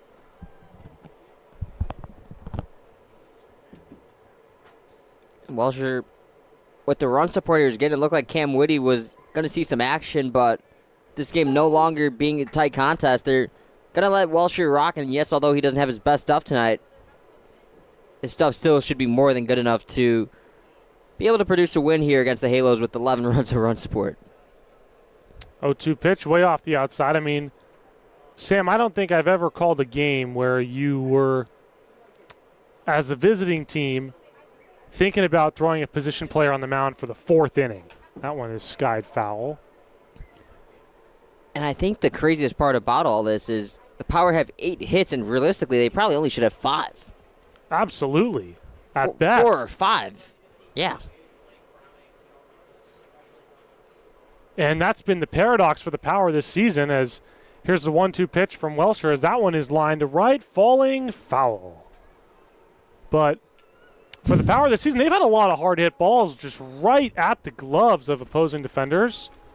And tonight, finally, all their luck just turned in the right direction, and they've exploded offensively with not a lot of explosive contact.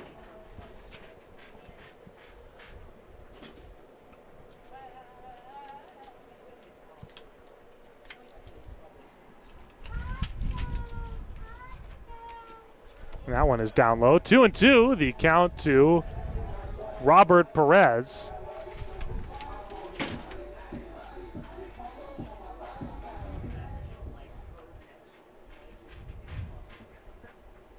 So here's Welsher's 2-2 pitch.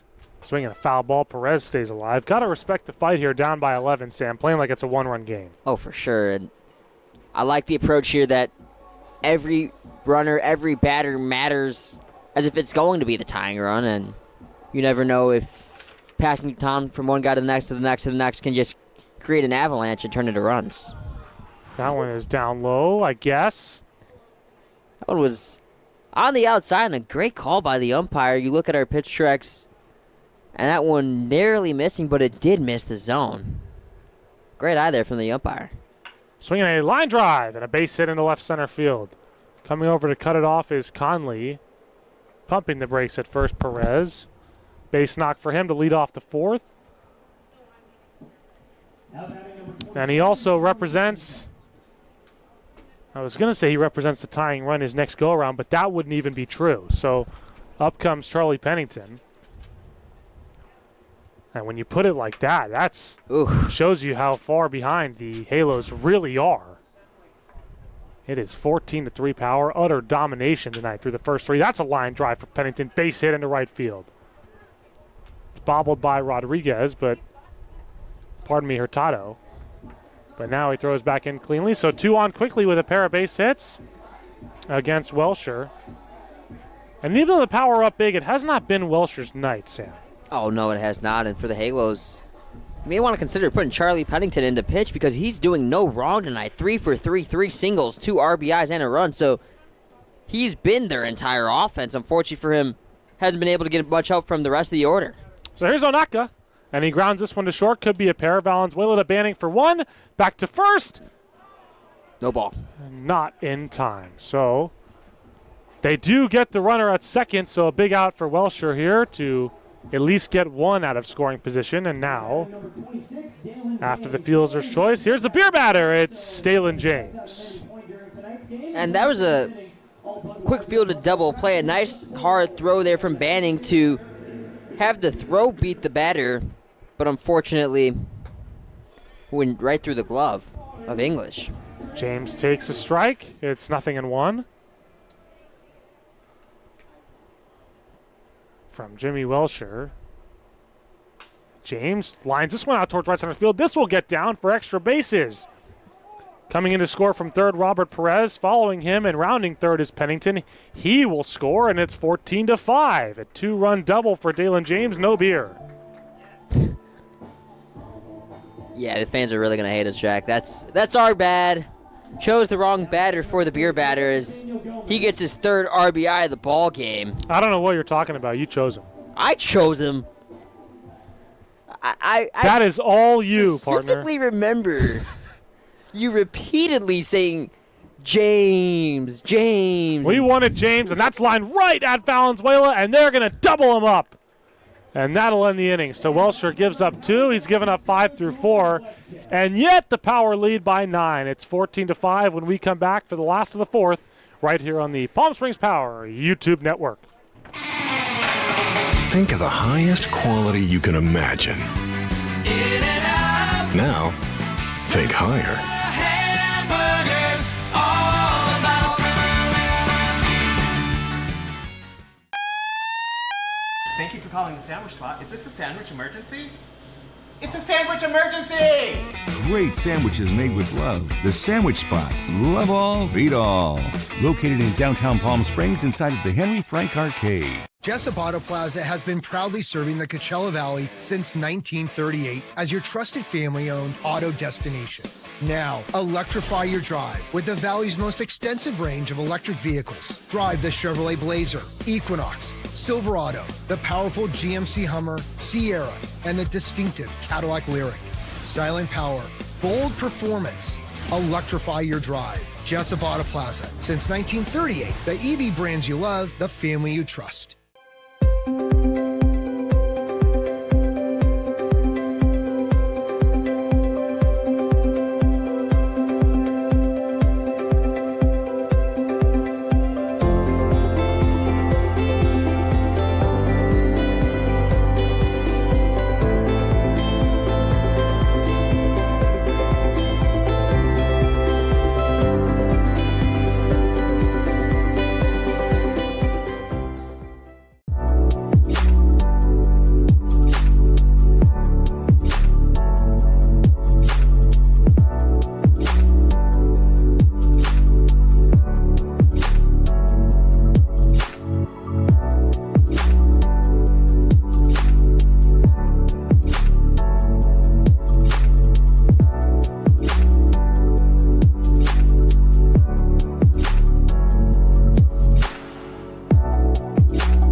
So we got a pinch hitter, and the first of what I'm assuming will be many. It's Blake Browning to lead things off. He steps in for Owen Michelson. Oh, it's just going to be a fun night for me doing stats, isn't it? Oh, yes, partner. Oh, yes, indeed.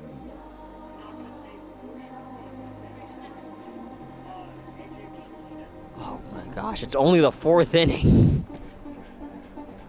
So Browning steps in, and he hit a home run a couple ABs ago, a soaring shot over the left field wall. And he will face Santiago Ramirez. We got a returning pitcher for an inning. That is the first time all night we have had a pitcher return for a second inning of work. Do you believe it, Sam? And clearly throwing a batter out there in the bullpen must have done something, because he's been the only pitcher that's been able to get results so far with no one warming up in the bullpen. It's his inning to either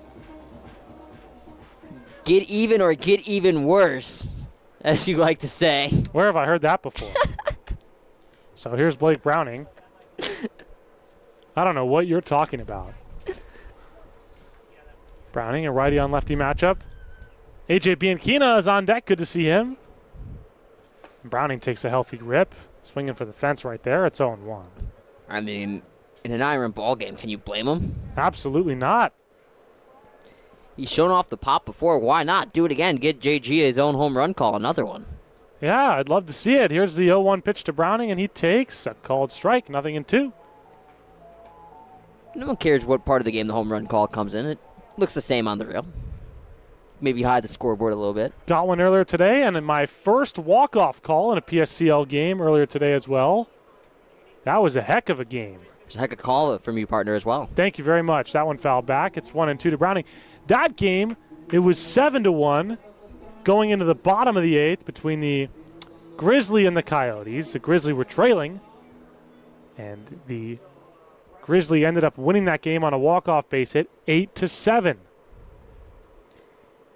Seen a lot of comebacks across the PSCL. The game I had yesterday, also a walk-off. The Chill stormed back from down 5 to beat the Bootleggers and avoid the upset. I'm sorry, the Haymakers and avoid the upset. Can't blame you for messing those two up. The jersey's so similar. The names and their records as well. Here's a 2-2 pitch.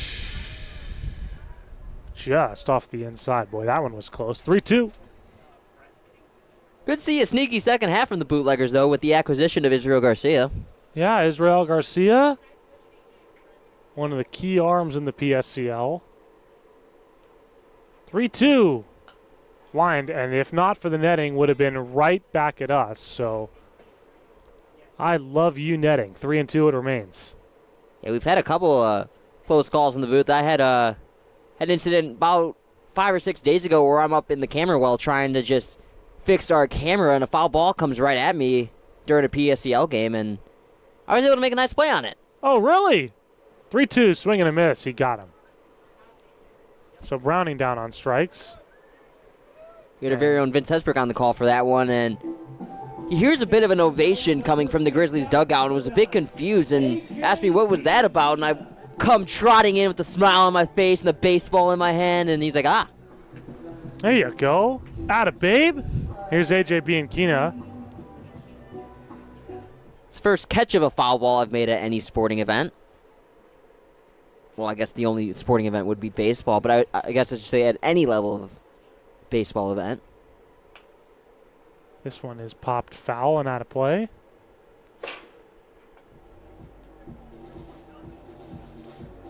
My score sheet is getting crowded, partner. Yeah, not much space here, not much breathing room on the score sheet for me.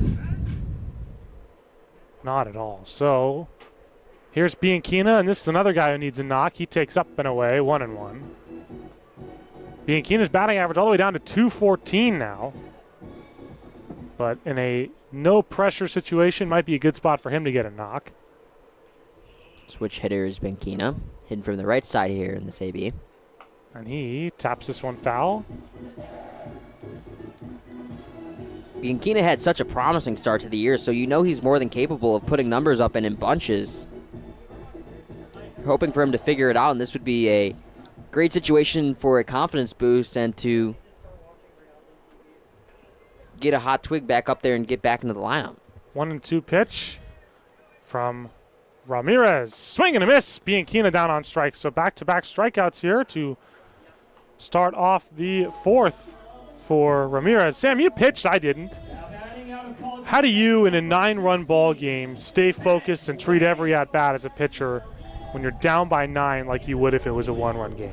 Well, for me, the thing I always worried about is no matter when you're coming in to pitch, the stats are still going to count the same whether you're coming into a 1-run game or whether you're coming into a 9-run game. So if you want to be trusted as an arm that's trusted into late game situations or in big situations or eventually earning your way into a role where you're a starter, you got to pitch well in those situations where it doesn't mean as much so you can show your manager that he can trust you into those bigger situations and end up being a pitcher that can work in those high leverage situations. So here's Ben Wade. Here's another PSCL guy. He takes a healthy rip here. It's 1-1. He's done great in the PSCL. His entire team's done great. The Lumberjacks just lost their undefeated season to the Bombers a few days ago, but still remain atop the PSCL standings and look like a well-oiled machine that nobody will be able to catch. Got back in the win column today against the Chill.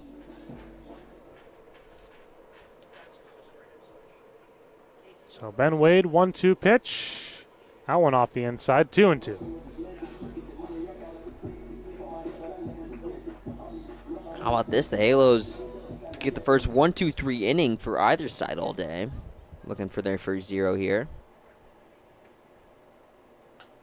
Foul back. So Wade takes over for Williams.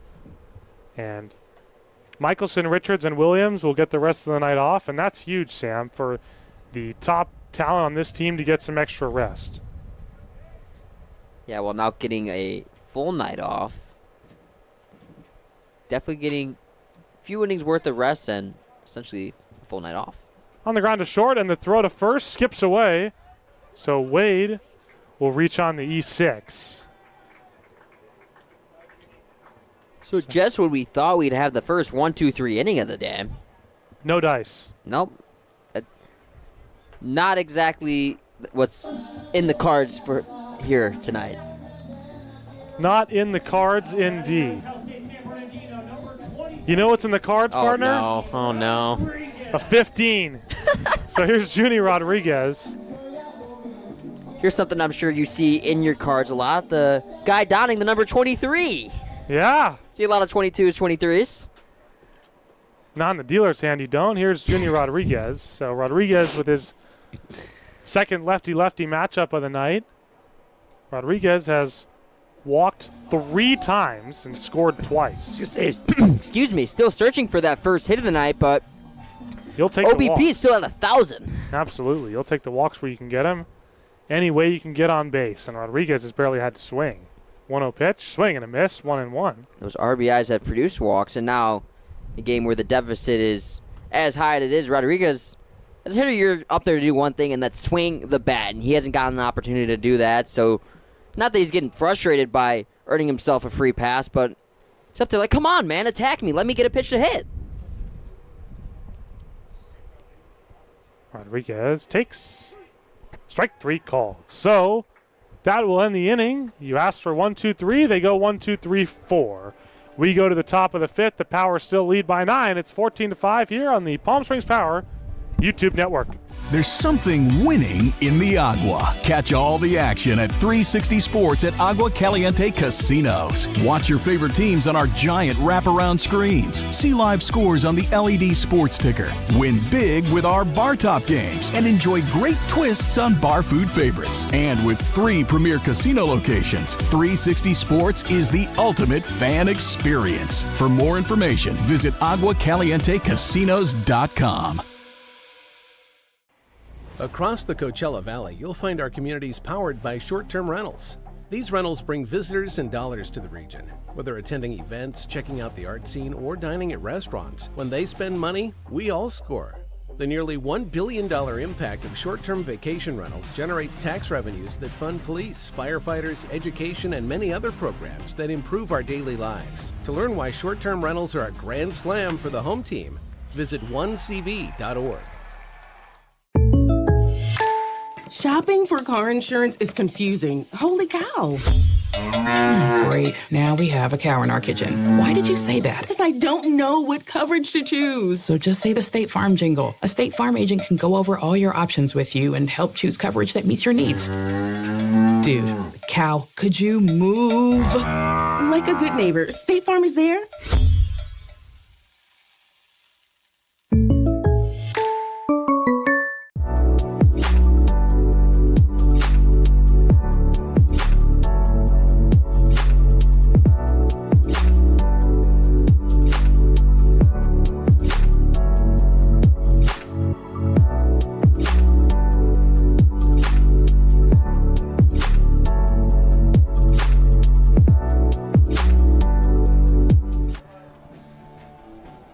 Nathaniel Gomez will lead things off here for the California Halos as this game inches along. So Voldrak, DeMello, and Trumbull here. And the 6, 7 parts of the order have had success. A pair of hits and a pair of free passes. So these are the guys that have been able to get on and get around for them. So Voldrak takes high. After the 0, don't call it a comeback now. And now pitching for the Power, number 42, Isaac Sanchez. So Isaac Sanchez is the new pitcher for the Power. And he throws up high and into Voldrak, 2-0. So it ended up being 4 innings for Welsher, and yes, not his best stuff. 5 runs, 9 hits, and all those runs will be earned. But will not qualify for the win. Can't complain when your offense gave you a bunch of run support. Line drive to right field, coming in rapidly to make the running catch and losing his hat. Hurtado, 1 away. All things considered, though, if you're giving up 9 hits and only 5 runs, could definitely have a much worse outing, and Welsher was able to do a good job of damage control and not letting anything get too far away from him, where we saw a couple times bases were loaded, a couple guys on with less than 2 outs, and the Halos able to do minimal damage here. Can't say the same for this power offense, who is really running things up here.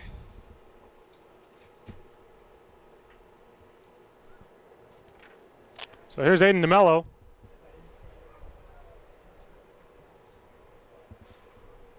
DeMello slaps this one foul off to the right side, well back out of play into Sunrise Park. 0-2. Would have been an interesting approach. They're trying to go inside out, on inside pitch, trying to take it the opposite way. Instead, just fouls that one off, and he's 0-2. DeMello, who is 2 for 2 on the ball game with a pair of base hits and a run scored.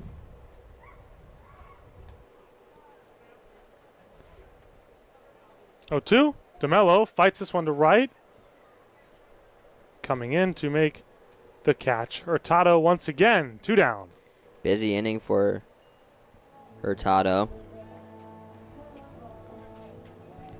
And DeMello goes down for the first time today, and now Trumbull hoping to not fall on the same fate and go down for the first time today, as Sanchez looks to now get the 1-2-3 inning for the first time today, and I'm going to knock on wood after what happened in the last half inning. Sounds like a good idea to me. That one is called strike. Partner, what's the worst blowout you ever endured as an athlete? As an athlete? Endured, not gave, endured. On the losing end. Oh, on the losing end. Oh, I definitely could have given you a really good one on the baseball side, where my high school team won 34-0 in 3 innings. Wow. The worst blowout I think I've ever been a part of as an athlete had to have been when I was on my 7th grade basketball team, and while our 8th grade team ended up being really, really good, our 7th grade team not so much, which didn't make sense because we had the exact same team my 7th grade year as we did my 8th grade year. But there was a couple 40, 50-point losses in there, and those aren't fun. No. Not at all. I had a couple of those. Sometimes you're just playing against a team that you have no business being in the same building as. 2-1. Jack, as I'm sure you could probably tell, wasn't started for that basketball team due to my limited height, but I remember coming into a game where it's 40, 50 points, and I'm just chucking up 30-footers thinking I'm Steph Curry, and I go 1 for 8 from the field shooting those shots, and the one shot I hit, everyone starts jumping out the gym like I just hit the game-winning buzzer beater. I don't think short is the right term. I think vertically challenged is a little bit better. How do you feel about that? Appreciate that. Are you satisfied with that terminology? Could be worse. Could be worse. Not everyone grows up to be 6'5". Well, 2 of our interns are. I'm 6'4" myself, and then we got Luke, our data analytics intern. He is 6'5", and I think he might be 6'6" because he's got me beat by at least an inch, as this one is ball 4-2. Talon Trumbull. Tell you what, our intern basketball team's really starting to come together. Yeah, we got quite the squad. We do not have quite the squad. Anyone around Palm Springs has got a group of 5 and want to take us on, just let us know. Do not let us know. So, Sanchez working with a runner on first now. And here's the first pitch to Aiden Gomez. And it's bounced right back at Sanchez, who makes a nice catch right there on the mound. The toss over to first to English. Inning over. We go to the last of the 5th. The Power lead 14-5 here on the Palm Springs Power YouTube network. Quality first is quite a philosophy to live by. But world-class ingredients are the foundation of great meals. And we wouldn't have it any other way. At Kaiser Grill in downtown Palm Springs, we believe you deserve the best. So whether it's dinner for 2 or a celebration with 200 friends, quality is our promise to you. Because quality is king. Quality is Kaiser. Outdoor living in the Coachella Valley is spectacular, and Tessera is the premier builder of outdoor living spaces in the desert. Nobody does it better than Tessera. From one end of this valley to the other, from Palm Springs to Rancho Mirage, Palm Desert, to Indio and La Quinta. For 35 years, we've created the ultimate in outdoor living, landscaping, pools, and patios, so you and your family can enjoy each other. Live well. Live Tessera.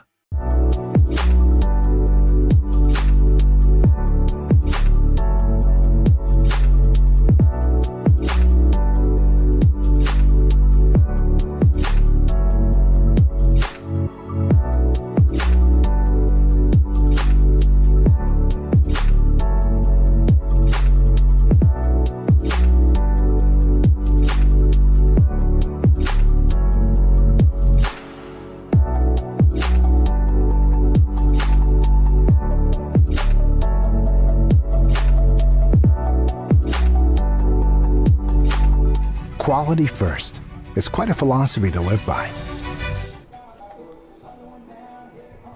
So here is Nick English to lead things off.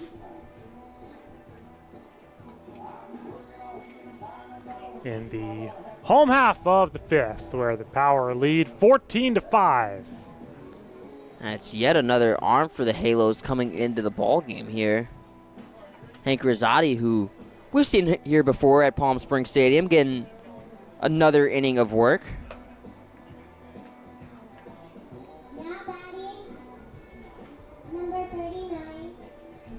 Hard to believe we're at the halfway point of this ball game, and we're an hour 50 into the game. I'm not complaining. Baseball is baseball, and it's always great to be around it, especially here underneath the misting system that we got blowing directly away from the broadcast booth. And we've seen the game of baseball really be sped up over the last couple of years, so kind of a refreshing sight to see one of those old school games where it'll more than likely be over 3 hours. Oh, 100%. This one is skied into center field, and English is down on one pitch as it's caught by Onaka, one away. So if assuming English plays the entire game, you got to wonder how many at-bats you think he's going to have. At least 6, you would think, right? Well, you got to think that the Power will not go around in the bottom of the ninth. I would say probably 6. What do you think? Say 6 is a good number. He'll at least get one more. I don't think he'll get a 7th, though. No. So here's Trevor Banning, and he takes off the outside. Or maybe not. That's called strike. Man, I think starting to get a bigger strike zone as the game goes on. I think so. I think down by 9 runs, the umpire is thinking, let's just get out of here. 0-1 the count to Trevor Banning, and it's on the same spot, a called strike again. And I mean, kind of hard to blame the umpires when the Halos have had such trouble throwing strikes here in this ball game that almost got to help them out a little bit. 0-2 pitch. This one non-negotiable, way up and away, 1-2. Well, I think that one was going to be a ball out of the hand regardless, with the catcher setting up so high and outside. Banning is 1 for 2, and he takes down low. Every time Banning's come up, he's had someone to drive in. 3 RBIs in this ballgame, all coming in all 3 different ABs for him. A single, a sac fly, and hit by pitch RBI, which is sure not the most conventional. That's been this game in a nutshell, though, as that one is fouled off to the right side. 2-2. So Trevor Banning has been a great addition to this team, Sam. He's really brought life to this lineup, and ever since getting to town, he's really been in the lineup every single night. Banning takes down low, 3-2. And for Banning, you've been able to kind of pick and plop where you put him in the lineup, and no matter where you put him, he's going to produce. He's been in the leadoff spot before. He's been in the 9 spot. He's been in the 6 spot. You can kind of just plug and play him, and wherever you put him, he's going to expectedly do his job, and he's shown that here tonight with 3 RBIs. 3-2 pitch off the outside, ball 4. Let me ask you a question, partner. It's a 9-run game. You got to have dinner with 3 baseball players ever, dead or alive. Who are you having dinner with? Dead or alive. And you said it's only baseball? Only baseball. Probably going to be an unconventional one. I'm going to go Pete Rose as one of them. I feel like that's just an incredible personality to have. Another one of them I'll go with is Nolan Ryan.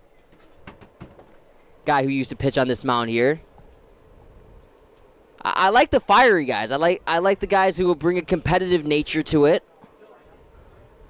And I don't know, I feel like I got to go with the White Sox guy growing up as a White Sox fan. So the guy I will go with from the White Sox is Mark Burley, just because he seems like the type of guy you can have a couple drinks with. He'll be a fun time, and just like he did in his baseball career, he'll pitch quickly and get you home early. Absolutely. Swing and a miss. 2-1 to Derek Hurtado, who got his first knock of the night in his last plate appearance, an RBI single. I'm trying to think, man. I think I would go Willie Mays. Yep, that's a good one. Got to go Ted Williams, number 2. And I think the clear one that you missed, I loved your list, but for me, the easiest one is Jackie Robinson. I wanted to say him, but I felt like it was too obvious of an answer to put that one out there. Sometimes, especially for a dinner, I feel like you don't want to go for the flair of the athlete, but more the flair of the personality. I just want to hear how he was able to persevere, what he went through, and all the adversity that he faced, and just such a strong-willed guy, trailblazer for sure, and had such an impact, still does, on the modern game, and just one of a kind. Probably made the wise choice of not including Robin Ventura into my dinner party with Nolan Ryan there. 3-2 pitch. Up and away, ball 4. So the walk to Derek Hurtado. And that pushes Banning into scoring position for Amari Conley. Amari Conley's had a good day so far. 1 for 1, a sac fly RBI, a walk, and a single. Has 2 RBIs today, 2 runs, and looking to do more damage.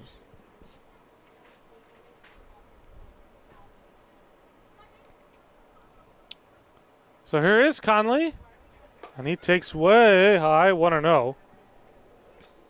And Conley is 1 for 1. He's got a walk, an RBI single, a sacrifice fly. He's done a little bit of everything. Been great situationally for this power team tonight. And he's been a lot more disciplined at the plate tonight. Now he slaps that one into shallow left, falling, base hit. Coming around third, and in to score Banning. Second hit of the night, 3rd RBI of the night for Conley. Look at that guy going strong. And it hasn't been the hardest hit base hits for Conley, but it'll look the same in the stat sheet tomorrow. Has a pair of base hits that he's absolutely smoked. 3 RBIs for him today, though, and that is a huge confidence boost as this team goes down the stretch here. You would like to see every single guy in this lineup clicking, and Conley looking to find that groove, and it seems like he has tonight. So here's Ramon Valenzuela. He takes a called strike. 0-1. You are going to have a good time with those stats. 0-1 to Valenzuela. Casey Dill, if you can hear me, please no substitutions. I guess that goes for both managers. That one down low. They got enough work to do with the pitchers that if we see like 18 different hitters in this game, not going to be a happy camper, that's for sure. Hank Rosati is the new pitcher, by the way, for the California Halos. Conley leads off of first. And Valenzuela takes a called strike. It's 1-2. Valenzuela had that RBI single back in the first inning, if you can remember that far. 2-2.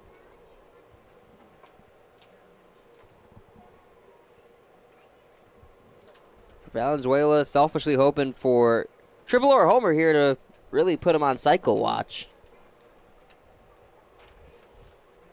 2-2 the count. Swinging a foul back. Who are your 3 favorite baseball players of all time? All time. Go Mark Burley. Was a big fan of him. I grew up in Little League. I was a catcher, actually, which seems hard to believe. So I loved Yachty or Molina. Oh, love it. Good pick. Swing and a miss. Strike 3 to Valenzuela. So 2 down here for Rosati. And that will bring up Blake Browning. And then the third, I'm going to have to go with another pitcher, and I'm going to go Chris Sale.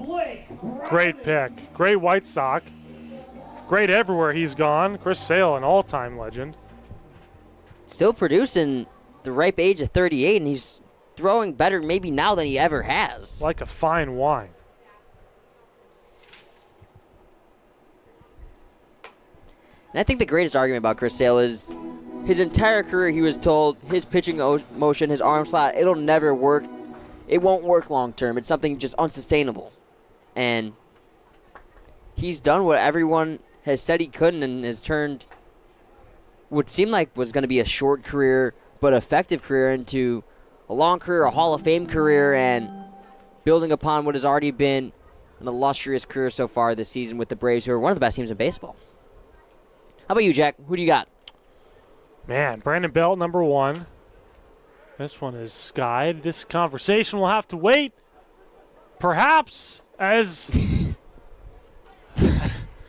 Man, That Camerwell's like a linebacker out there. It's been a tough night defensively for the Halos, I'll tell you that. This one will not have to wait as that one is dropped. So, Brandon Belt, number 1 for sure. Always had an affinity for the baby giraffe. Number 2, this is tough. You don't really think about these things too often. You just love these guys and you don't think too much about it.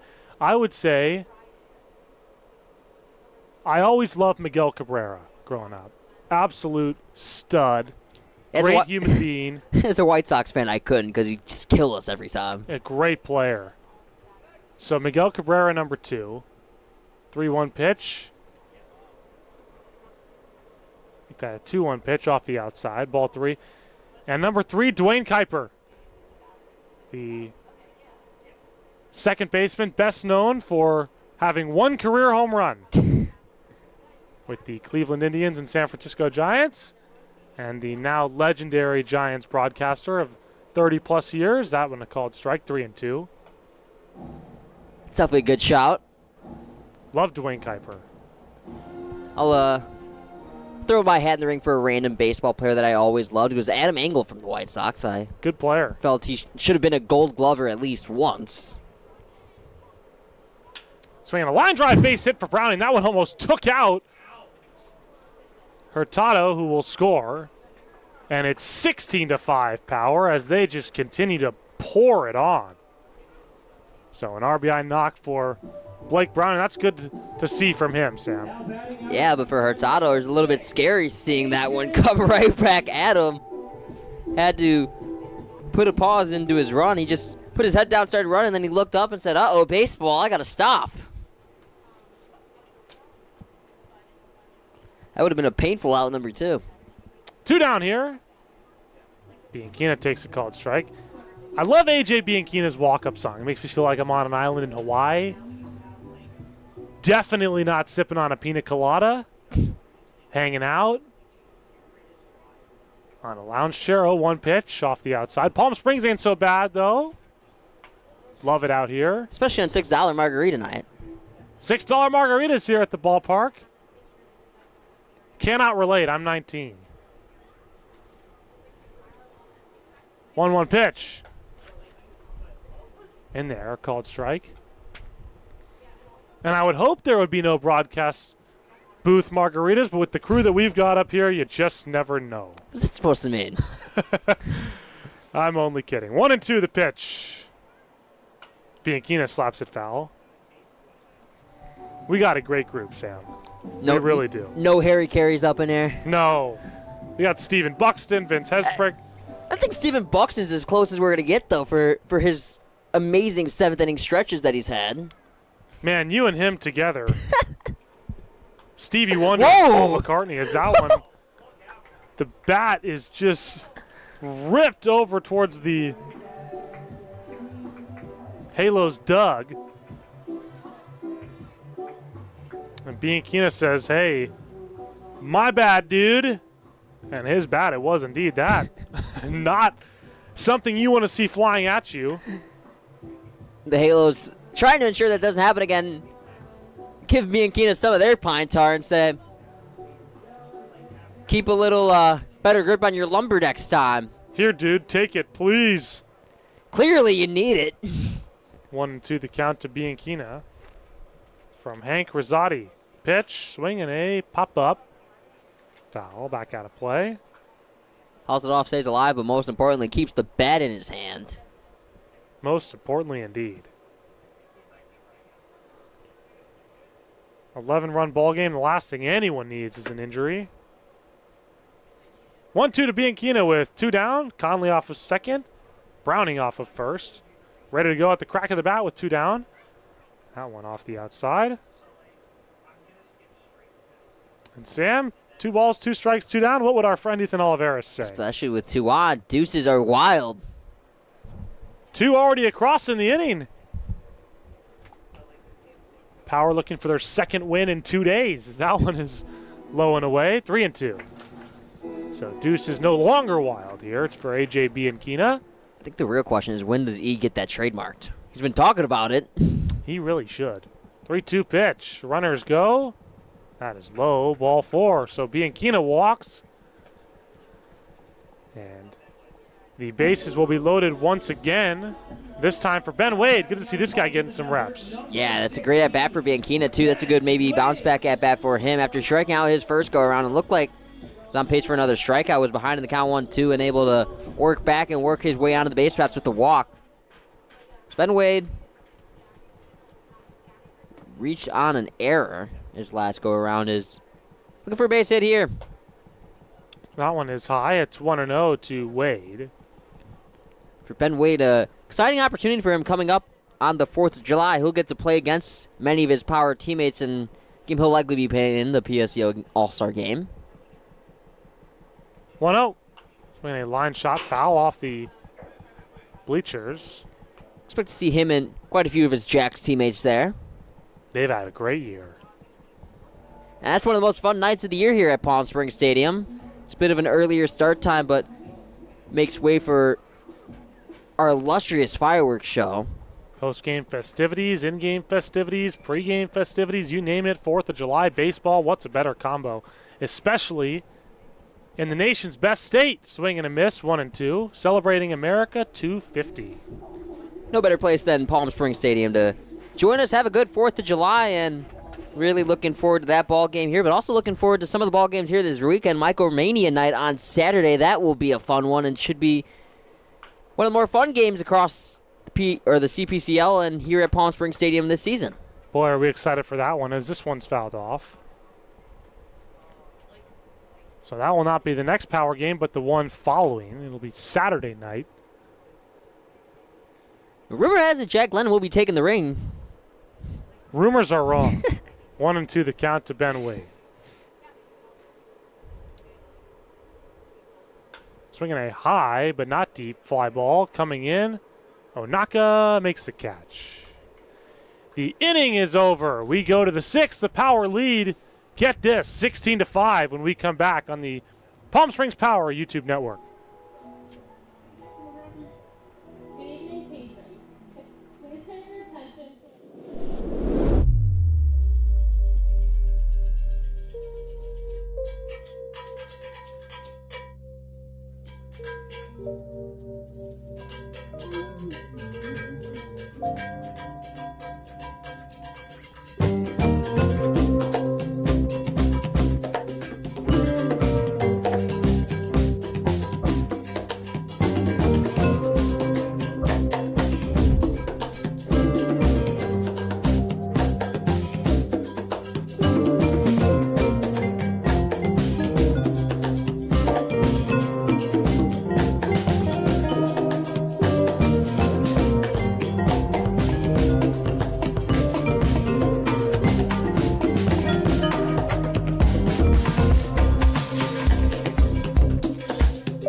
Try our big, beautiful all-day menu with more than 70 delicious dishes and our award-winning 3-course brunch for only $27.99. At Palm Springs' most popular restaurant, there's always a party at Lulu.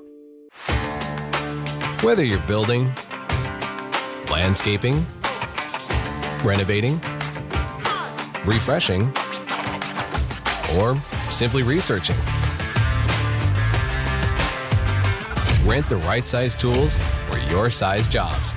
In store, online, or in app at Sunbelt Rentals, where tools rule.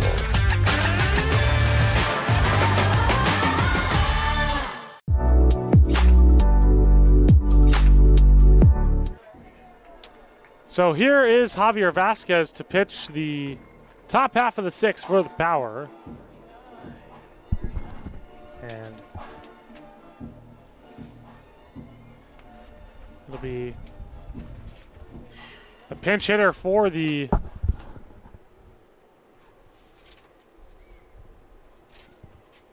Halos, number 39, who we do not have on the roster, so stick with us. Leaping play over at third, and what a throw! In time to first by Trevor Banning. That was beautiful. Yeah, what a play there from Banning. Before we even got the chance to meet the pinch hitter, gets retired just as quickly. Unbelievable effort out there by Banning for the first out of the inning. It seems like someone wants to go home a little bit earlier. So here's Charlie Pennington. Pennington is 3 for 3 with 2 runs batted in, a run scored. He's had a great night. You could argue that despite his team losing, Pennington has had the best overall day offensively from either side. 100%. And honestly, the offense hasn't been the problem for the Halos. It's been the disastrous pitching performance. Pennington, boy, inches away from his 4th hit right there, and that one would have been 2 bases at least. Would have been the first extra base hit of the ball game for sure, but building off your last point, yeah, it hasn't been the hitting that's the problem. It's been 5 runs in 5 innings for this team, so clearly that's not the issue. However, 16 runs on 10 hits, yeah, that's a bit of an issue. 1-1 pitch bounced up the middle. And the throw by Valenzuela is wild and out of play, so taking liberties on the error will be Charlie Pennington. Yeah, bit of an errant throw right there on the ground ball. Would have been a tough play and trying to maybe throw it toward the first base, and instead overshoots the first baseman and throws the ball all the way to San Bernardino. Yeah, my goodness, that one was not close.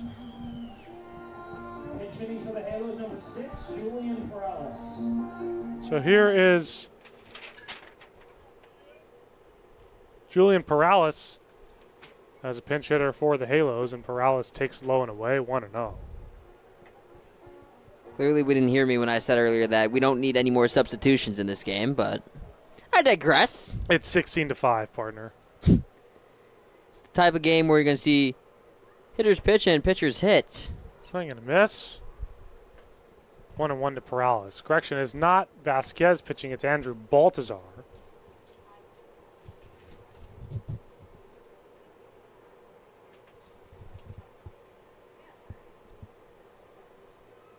One the count. Perales shoots it foul. Be a nice outing for Baltazar if he can get a 0 here. Be huge for his psyching. He's had a couple of outings where he's gotten touched up this season.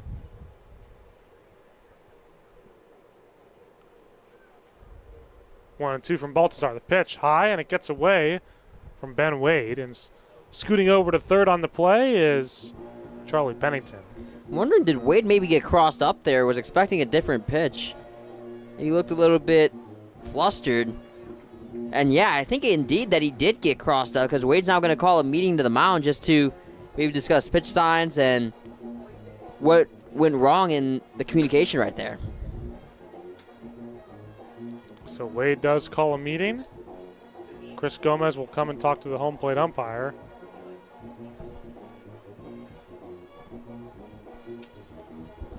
And And Wade departs. Baltazar head back to the mound.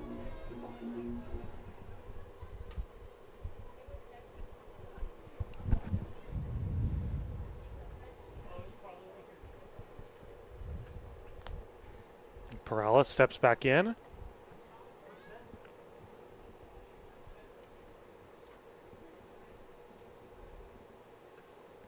So 2-2 to Julian Perales. The pitch. Right there. Strike 3 called. So he got him. And Perales is down on strikes. 2 down here. Top 6. And it's been that 2 spot in the lineup in the struggle. Now 1 for 4 tonight. And Perales goes down on strikes in his first plate appearance. Not too many strikeouts that we've seen tonight. Only the second one all night. Or I'm sorry, the third that we've seen all night from Halos hitters, and the first we've seen since the second inning. So here's Dylan James. The first pitch scoots away from the catcher Wade, and coming in to score on the play is Pennington. So an unearned run for Baltazar. After the error allowed Pennington to reach. It's the 6th run of the night for the Halos, and Pennington responsible for 4 of them with 2 RBIs and now 2 runs. Been a great day for him. Absolutely, it has been. So 16-6 the score. 1-0 the count to Dalen James, the beer batter. He's 0 for 3, but no strikeouts. Pardon me, he's 1 for 3 with a double. And still before the 7th inning, so beer sales are still being sold here. That one shot foul. All right, Baltazar, let's see it. It's probably the last chance for the beer batter. Absolutely. Don't make us look foolish up here in the booth. We picked you, dude. Do us a favor. 2-1. Needless to say, this would be Jack Lennon's first and last time pick of the beer batter. No discounted beer as he pops out to second. That'll end the inning. We go to the last of the 6 with a power lead 16-6 on the Palm Springs Power YouTube network. Outdoor living in the Coachella Valley is spectacular, and Tessera is the premier builder of outdoor living spaces in the desert. Nobody does it better than Tessera. From one end of this valley to the other, from Palm Springs to Rancho Mirage, Palm Desert, to Indio and La Quinta. For 35 years, we've created the ultimate in outdoor living, landscaping, pools, and patios, so you and your family can enjoy each other. Live well. Live Tessera.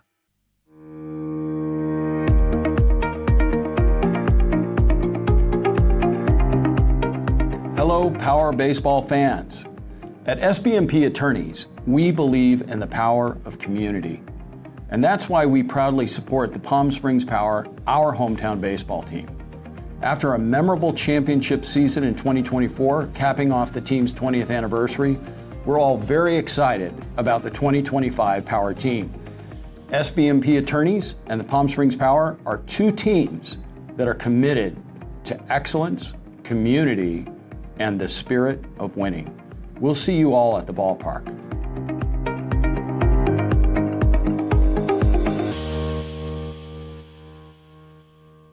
Monster Shakes, the best ice cream creations in the desert and only place in the world that serves all 10 flavors of Dole Soft Serve. The winner of the best soft serve and smoothies, home to the world's best date shake and other fun creations like ice cream nachos and the cotton candy burrito. For a limited time, come in and try your luck. Any soft serve that weighs exactly 16 ounces is free. Monster Shakes in Palm Springs and Cathedral City facing the Mary Pickford. Franchise opportunities available too.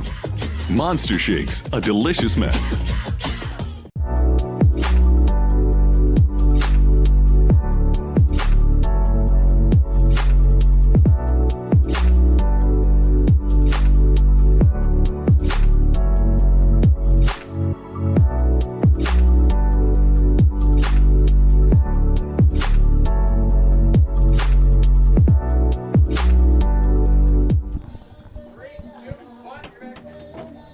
So Junior Rodriguez will lead things off here for the Palm Springs Power here, bottom of the 6th. Fans, just a fair warning, because of the nature of tonight's game, the utter blowout, we have gotten word that it is possible that this game may only go 7 innings, but we have not gotten official word. Just wanted to let you guys watching at home know, so there's no big surprise here in an inning and a half when this game ends abruptly. So Rodriguez takes high on the first pitch. It's 1-0.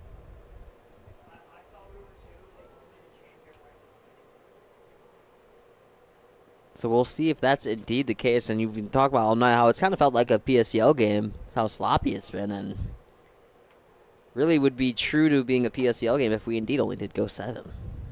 Absolutely, 2-0. That one is high.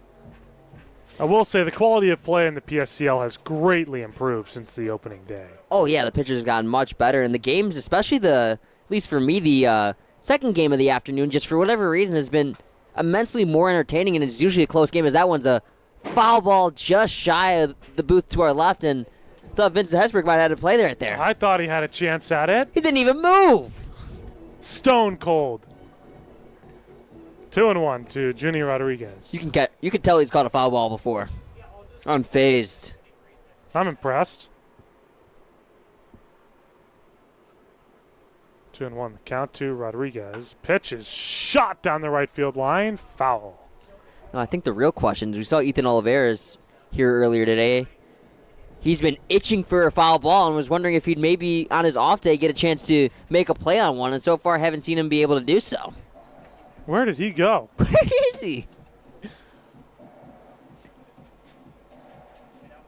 So 2-2 the count now to Junior Rodriguez. The pitch.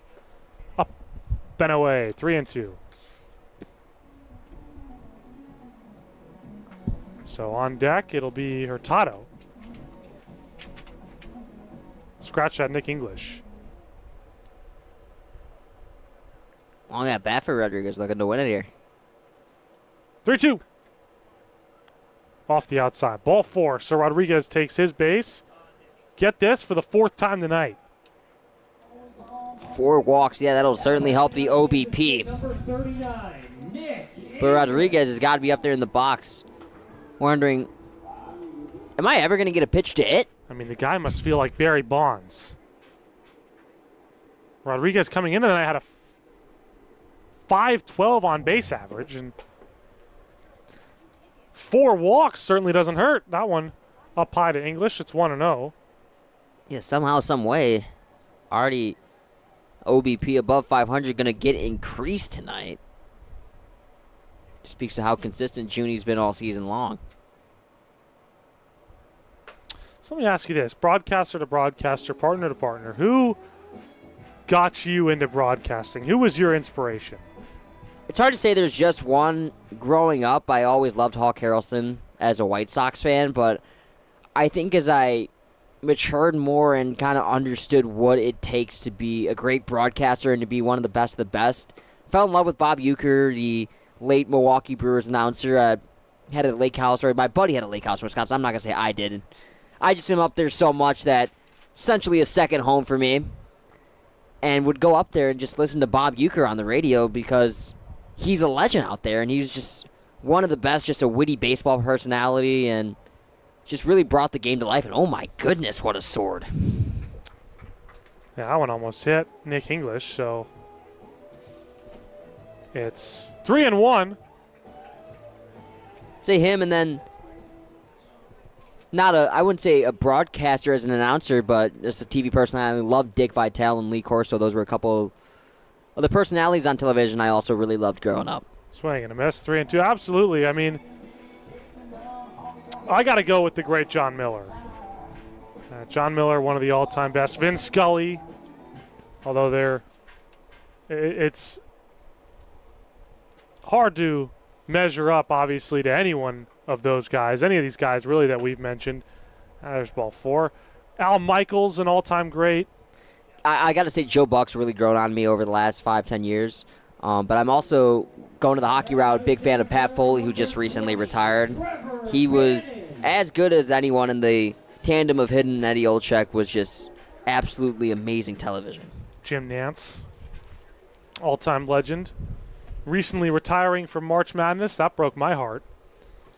2 on now for Trevor Banning. Love his coverage of the Masters.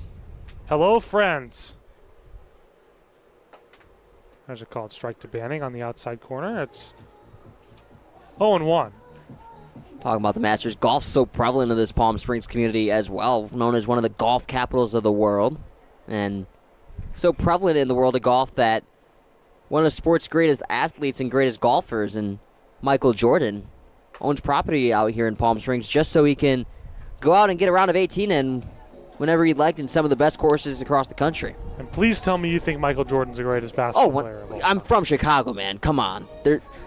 You pretty much be sent on a silver platter, for lack of a better term, if you weren't a Jordan fan and LeBron hater being from Chicago. Called strike, 2-1 to Trevor Banning. Folks, to educate you on the situation of tonight's game, we have just gotten official word from our marketing manager, Griffin McDaniel. Tonight's game will end after 7 innings if, and only if, the Power lead by 10 or more. So here's the 2-1 pitch to Banning. It's off the outside. So the Power essentially have to get through the top of the 7th, up by 10, at least 10. Seems like on pace to tack on a couple more here. So here's Banning. 3-1 pitch. I thought that was ball 4, but I guess not. So it's 3-1 now to Banning. Correction, 3-2. 3-2. Clearly one of those we thought was a ball ended up being called a strike. 3-2 pitch. That one is ball 4. So in our book, ball 5 to Banning. He takes his base, and that Now batting out of Cal State San Bernardino, will bring up 29. Apologies, pinch hitting out of Colorado Pueblo, number 2, Alex Oliver. So here's Alex Oliver, who usually we see on the mound. And you mentioned it. This is the kind of game where you see pitchers hit and hitters pitch. So here is Alex Oliver. And he takes a called strike. It's 0-1. He's coming up with the bases loaded here and a big opportunity for him in his first AB with the Power. And the dugout's fired up right now. They really want him to produce a result, and I'm sure if he does, you'll hear the loudest ovation from the dugout they've had all night. This one fouled off. It's 0-2 quickly to Oliver. Tell you, one of my favorite moments when I played high school baseball was I got put into a situation when we were up at least 15 runs to pinch hit, and I slapped an RBI single up the middle, and I don't think I've heard a more thunderous reaction from a dugout in a 15-run game than when the pitcher got the job done. 0-2, Oliver down on strikes. No thunderous reaction this time, but that'll bring up tonight's hot hand, Amari Conley. He's got 2 knocks, a walk, a sac fly. He's been great. Yeah, he's reaching every plate appearance so far tonight. Well, I guess he didn't reach on that sac fly, but it won't count as a plate appearance for him due to the sac fly. So 3 RBIs, 2 singles, and 2 runs for Conley. Conley takes the first pitch and leaves it upstairs. It's 1-0 to Amari Conley. So Conley, 3 runs batted in, sac fly, walk, base hit, 2 runs scored. And that is the night that this guy really needed.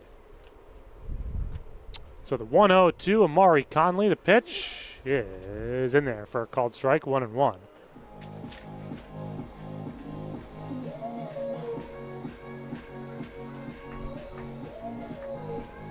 Bright green batting gloves may be playing a difference for Conley here tonight. Usually comes in with the red batting gloves. Tonight got the neon green. That one skips in the dirt. And coming in to score from third, Junie Rodriguez. Moving to second, Banning over to third is Nick English. So the Power now leads 17-6. A football score, Sam. Yeah, and it makes sense for Conley, who played football a little bit in his time at UT Martin, now transitioning to just full-time baseball. And an unconventional 17 runs on 10 hits for the Power.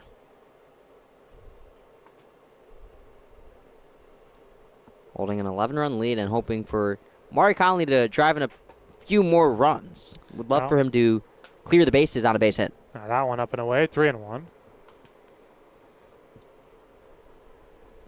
Potentially RBIs 4 and 5 for Conley, but gonna need a pitch to hit here on 3-1. Conley looking to drive in a pair with a base hit to the outfield. The pitch. Swinging a high pop up. And not making the catch as it drops in foul territory. And everybody's going to be safe. Is that a fair ball? I think they're going to say it grazed off the glove of the catcher. Unbelievable. Perez. So that's 3 hits for Amari Conley tonight. And the combined exit velocity for Conley tonight is 45 miles an hour. I'm at a loss for words. That is crazy. I mean, that is crazy. The distance on that hit, 6 feet. Wow. That one off the outside. I mean, it's so rare. When I say I'm at a loss for words, what I'm trying to say is it's so rare you see not only that happen at this level of play, but happen multiple times. Multiple, and not only just twice, 4 or 5 times in the same game. I know Conley's had a roughly first month or so, so he felt the baseball gods may have owed him something a little bit, and he deserved those hits. I mean, he's had a really rough go of it. Just baseball gods have done any sort of repayment here tonight with his 3 hits. So it remains 17-6, bases loaded for Ramon Valenzuela, who takes low and in. It's 2-1. Now, I'm not complaining if I'm Conley, but I got to be looking at the baseball gods and be like, can I get one hard hit? Just one. So it is 2-1. That one left off the outside, 3-1. Valenzuela had a heck of a power debut with 4 RBIs here today.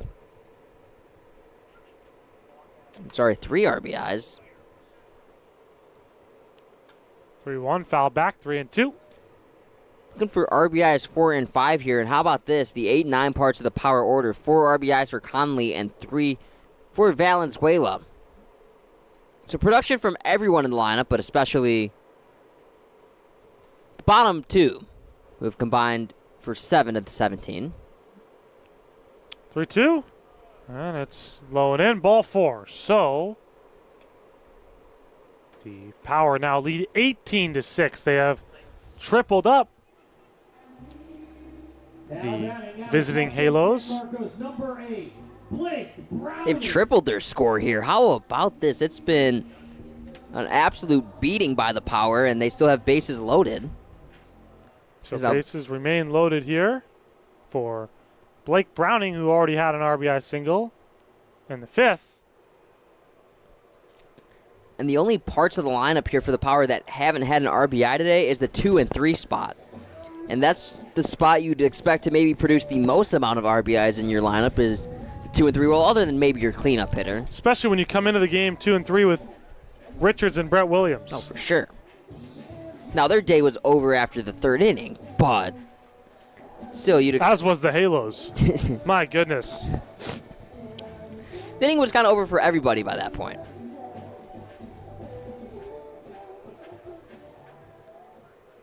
So here's Blake Browning.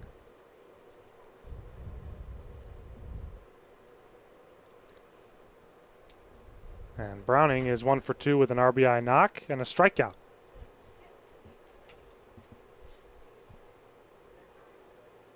And he takes a called strike right there on the inner third. It's 0-1.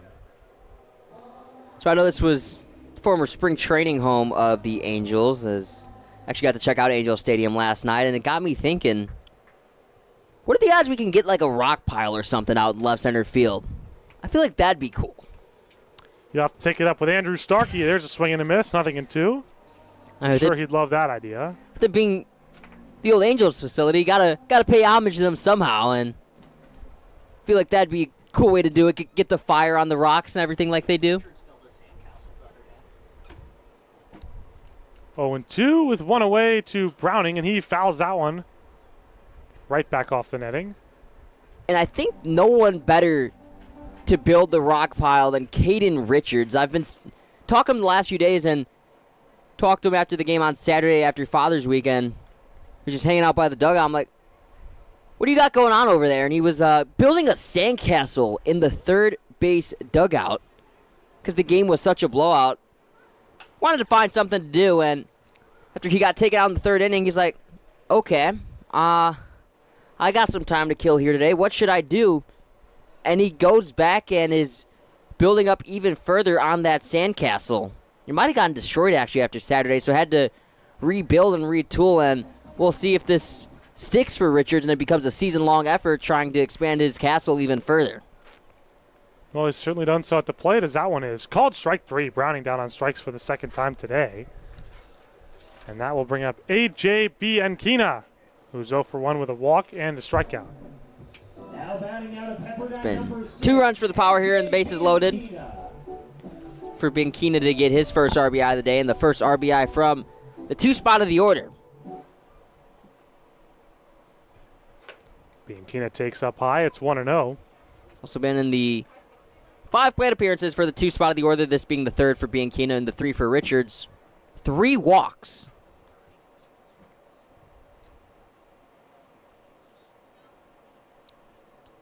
Bianchina pops this one up high and back towards us, and it'll take a hop off the bleacher. So it's 1-1 to A.J. Bianchina. So 2 down here. Bottom 6, Power lead 18-6. Bases loaded for Bianchina, 1-1 the count. The pitch. Bianchina takes up and away, 2-1. Now 2 balls and a strike to A.J. Bianchina.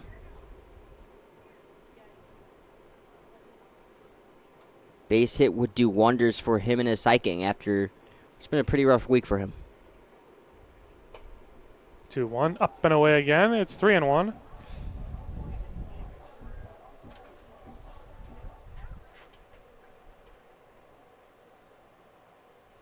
So 3-1 to A.J. Bianchina. Runners ready to go from first, second, and third at the crack of the bat with 2 down. Bianchina takes a called strike. It's 3-2. So now the runners are going to be going on the pitch with Bianchina at the plate and a full count. They're on the move. Indeed they will be, and Bianchina takes down and in, ball 4. So 19-6, a Power lead. And it's an RBI walk for Bianchina. How many times have we seen that tonight? 3rd run of the inning for them. Out of College of the Desert, number 16, Ben Wade. And Ben Wade, his part of the lineup, the 3-hole, the only part of the lineup to not get an RBI here, as a walk would do just that. But Wade looking for a base hit here. Reached on an error and flew out. He's been making some good contact today, just has run into some unfortunate luck. So here is Ben Wade, and Wade 0 for 1, and he takes way over his head, coming in from third to score on the wild pitch, and I mean wild is Conley, and it's 20-6. Yeah, that one not particularly close, and now will that be the end of the line here after pitch that miss everything, and indeed it will. So Coach Gomez has seen enough after that errant pitch, and that'll take us to a pitcher's change here at Palm Springs Stadium. When we get back, Power holding a 20-6 lead and looking to maybe add on with Ben Wade at the plate, and a 1-0 count when we return.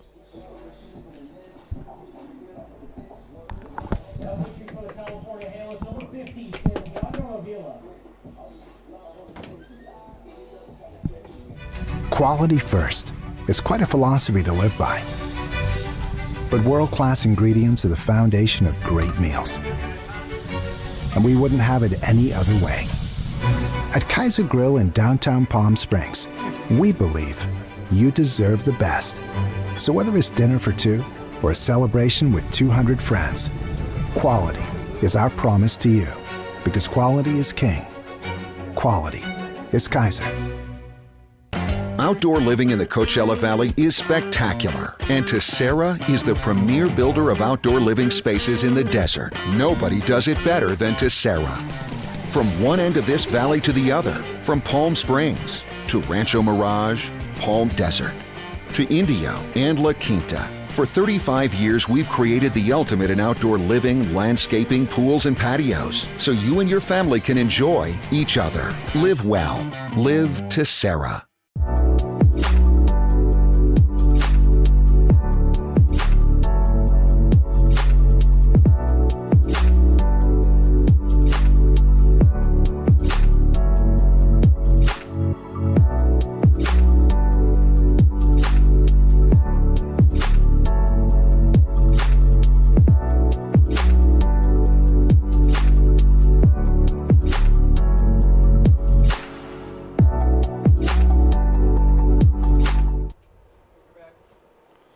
So here to face Ben Wade is Santiago Avila, and the first pitch hits Wade in the back of the head. Boy, that could not have felt good.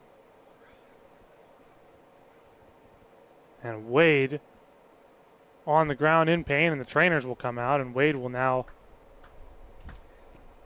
head for first. Boy, that was dangerous. Last thing you want to see in a game like this is an injury. Wade seems a little bit shaken up with that one coming up and in a very scary one. Obviously, I think just some precaution being taken with it coming at the head, but he says he's fine. We'll shake off the trainers, and staying tough, staying in this ball game is Wade. So now batting is going to be Cameron Whitty. Yes, the pitcher, Cameron Whitty.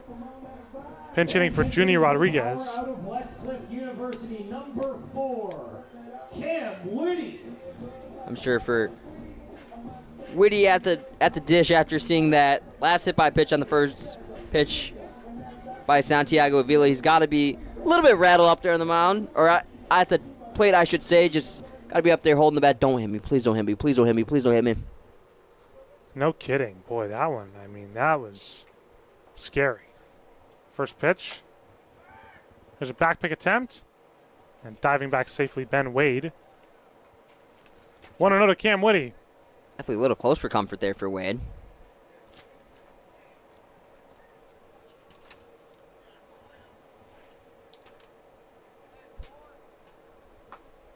Pitch in there, called strike. 1-1 to Whitty from Santiago Avila. Pitch, swing, and a miss. 1-2.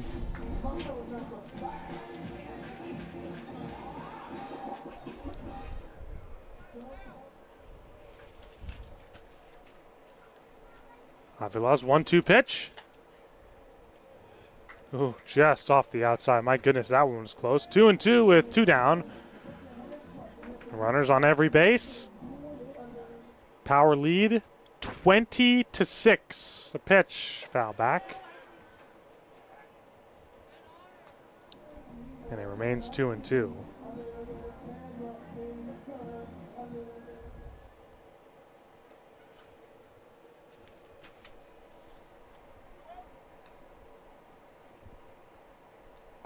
That one is low, 3-2. And Avila at risk of losing another one. How about this from Whitty, working a heck of an at-bat here. See if the pitcher can win it here and win a nice ovation from his dugout. That one is foul back. So 3-2. Guess what? We'll do it again. This has been a fun fight here from Whitty. Showing that pitchers are athletes. Indeed they are, especially at this level. Whitty steps back in against Santiago Avila. The pitch. Got him looking. Whitty was ready to head to first. Instead, he is rung up. So we go to the top of the 7th, what is perhaps the final frame of this game. The Power lead, 20-6. They need to give up no more than 3 in order to go home with an early win. When we come back on the Palm Springs Power YouTube Network. Outdoor living in the Coachella Valley is spectacular, and Tessera is the premier builder of outdoor living spaces in the desert. Nobody does it better than Tessera. From one end of this valley to the other, from Palm Springs to Rancho Mirage, Palm Desert, to Indio and La Quinta. For 35 years, we've created the ultimate in outdoor living, landscaping, pools, and patios, so you and your family can enjoy each other. Live well. Live Tessera.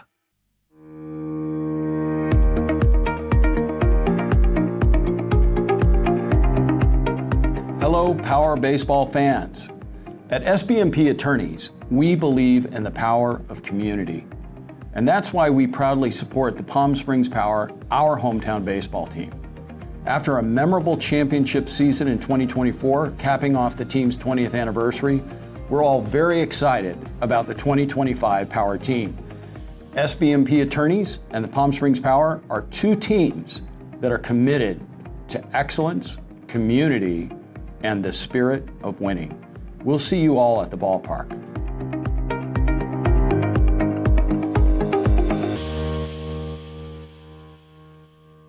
Monster Shakes, the best ice cream creations in the desert and only place in the world that serves all 10 flavors of Dole Soft Serve. The winner of the best soft serve and smoothies, home to the world's best date shake and other.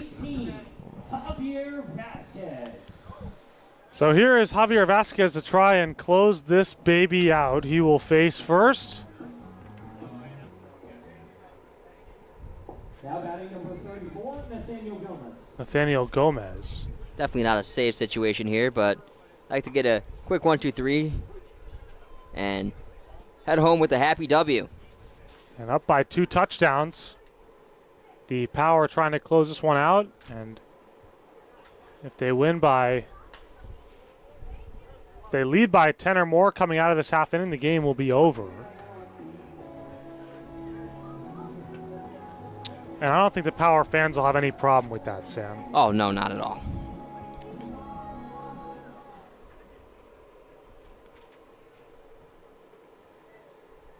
Oh-2 pitch to Nathaniel Gomez. Here it is off the outside, 1-2.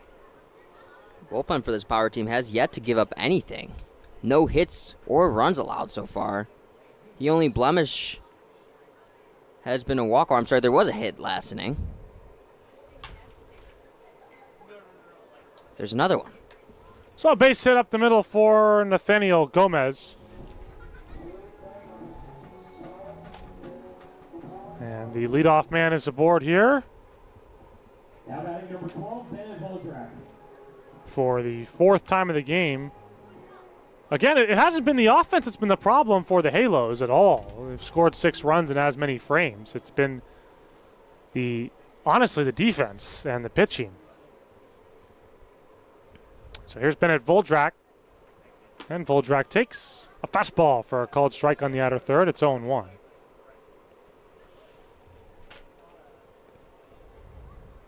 I mean, this Halos team hasn't struck out too much today, so that hasn't been the issue. Is they haven't really been able to generate walks or hard contact. On the ground to third and through. Base hit. So back-to-back knocks. 1 for Gomez, 1 for Voldrak. And that will bring up Aiden DeMello. And scratch shot, we're going to have what I believe and is a pinch hitter. It's going to be Trevor Sossman.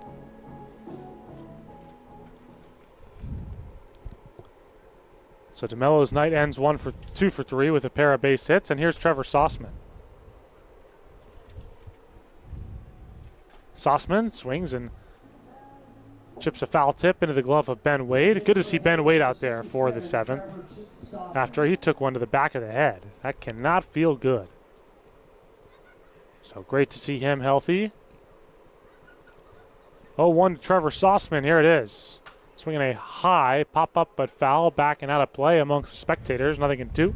I got to ask you, Jack, a lot of candidates. Who do you have as your player of the game here for the Power? Ooh, that's a good question. There's so many of them you can go with. But for me, I think I would have to say Amari Conley, honestly. I was thinking him or Valenzuela, who had a heck of a debut, but Conley reaching in every plate appearance. 3-hit day for him. Wasn't the prettiest hits. 0-2 to Sossman off the outside with a slider, 1-2. Gotta ask him potentially if the green batting gloves paid a difference and if those will be a mainstay for the rest of the year. sure after tonight they would be.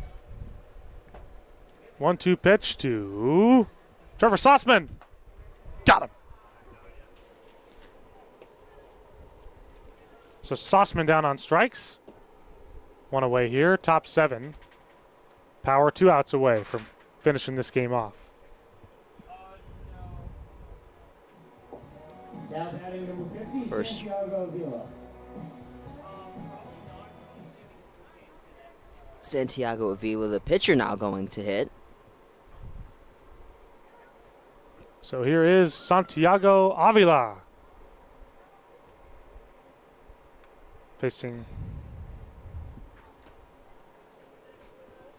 And there's a swing and a miss for strike 1. Facing Javier Vasquez. Got Gomez at second, Volchak at first after pair of base hits.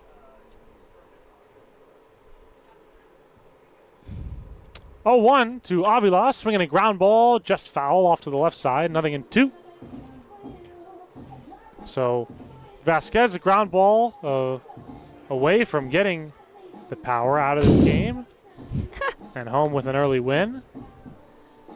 Funny scene over there by the power bullpen as a foul ball was hit right towards the bullpen, and one of the power players went over to sprint over to grab it and played a fun game of keep away with him. Swing and a miss. He strikes out Avila, so 2 down. Nice pitch by Vasquez. Just blew him away with the fastball.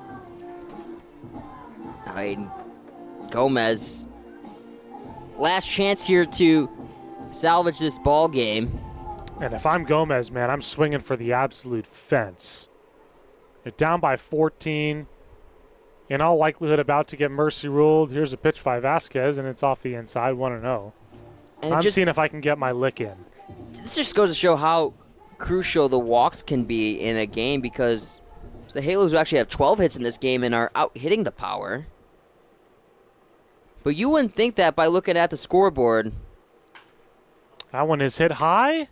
In the air to right, backing up is Pitardo to make the catch. The inning is over, and the ball game is over. The Palm Springs Power, in utter dominating fashion, take the win here at home. The final line score, it's the visiting California Halos, 6 runs on 11 hits and 1 fielding error. The Palm Springs Power, 20 runs on, get this, 11 hits and 1 fielding error. The winning pitcher for the Power is going to be Javier Vasquez, and the losing pitcher is going to be Colin Dominguez for the California Halos. For my partner, my color commentator Sam Egan, and for our on-site producer Vince Hesprick, and our on-assignment broadcasters Ethan Oliveris and Stephen Buxton, I've been Jack Lennon. Thank you so much for tuning in with us here. The Power win, the final score 20-6, and we are going home early here from Palm Springs Stadium as this one ends in a mercy rule victory. And thank you so much for tuning in with us here. I've been Jack Lennon on the Palm Springs Power YouTube network. As always, have a great night and go Power.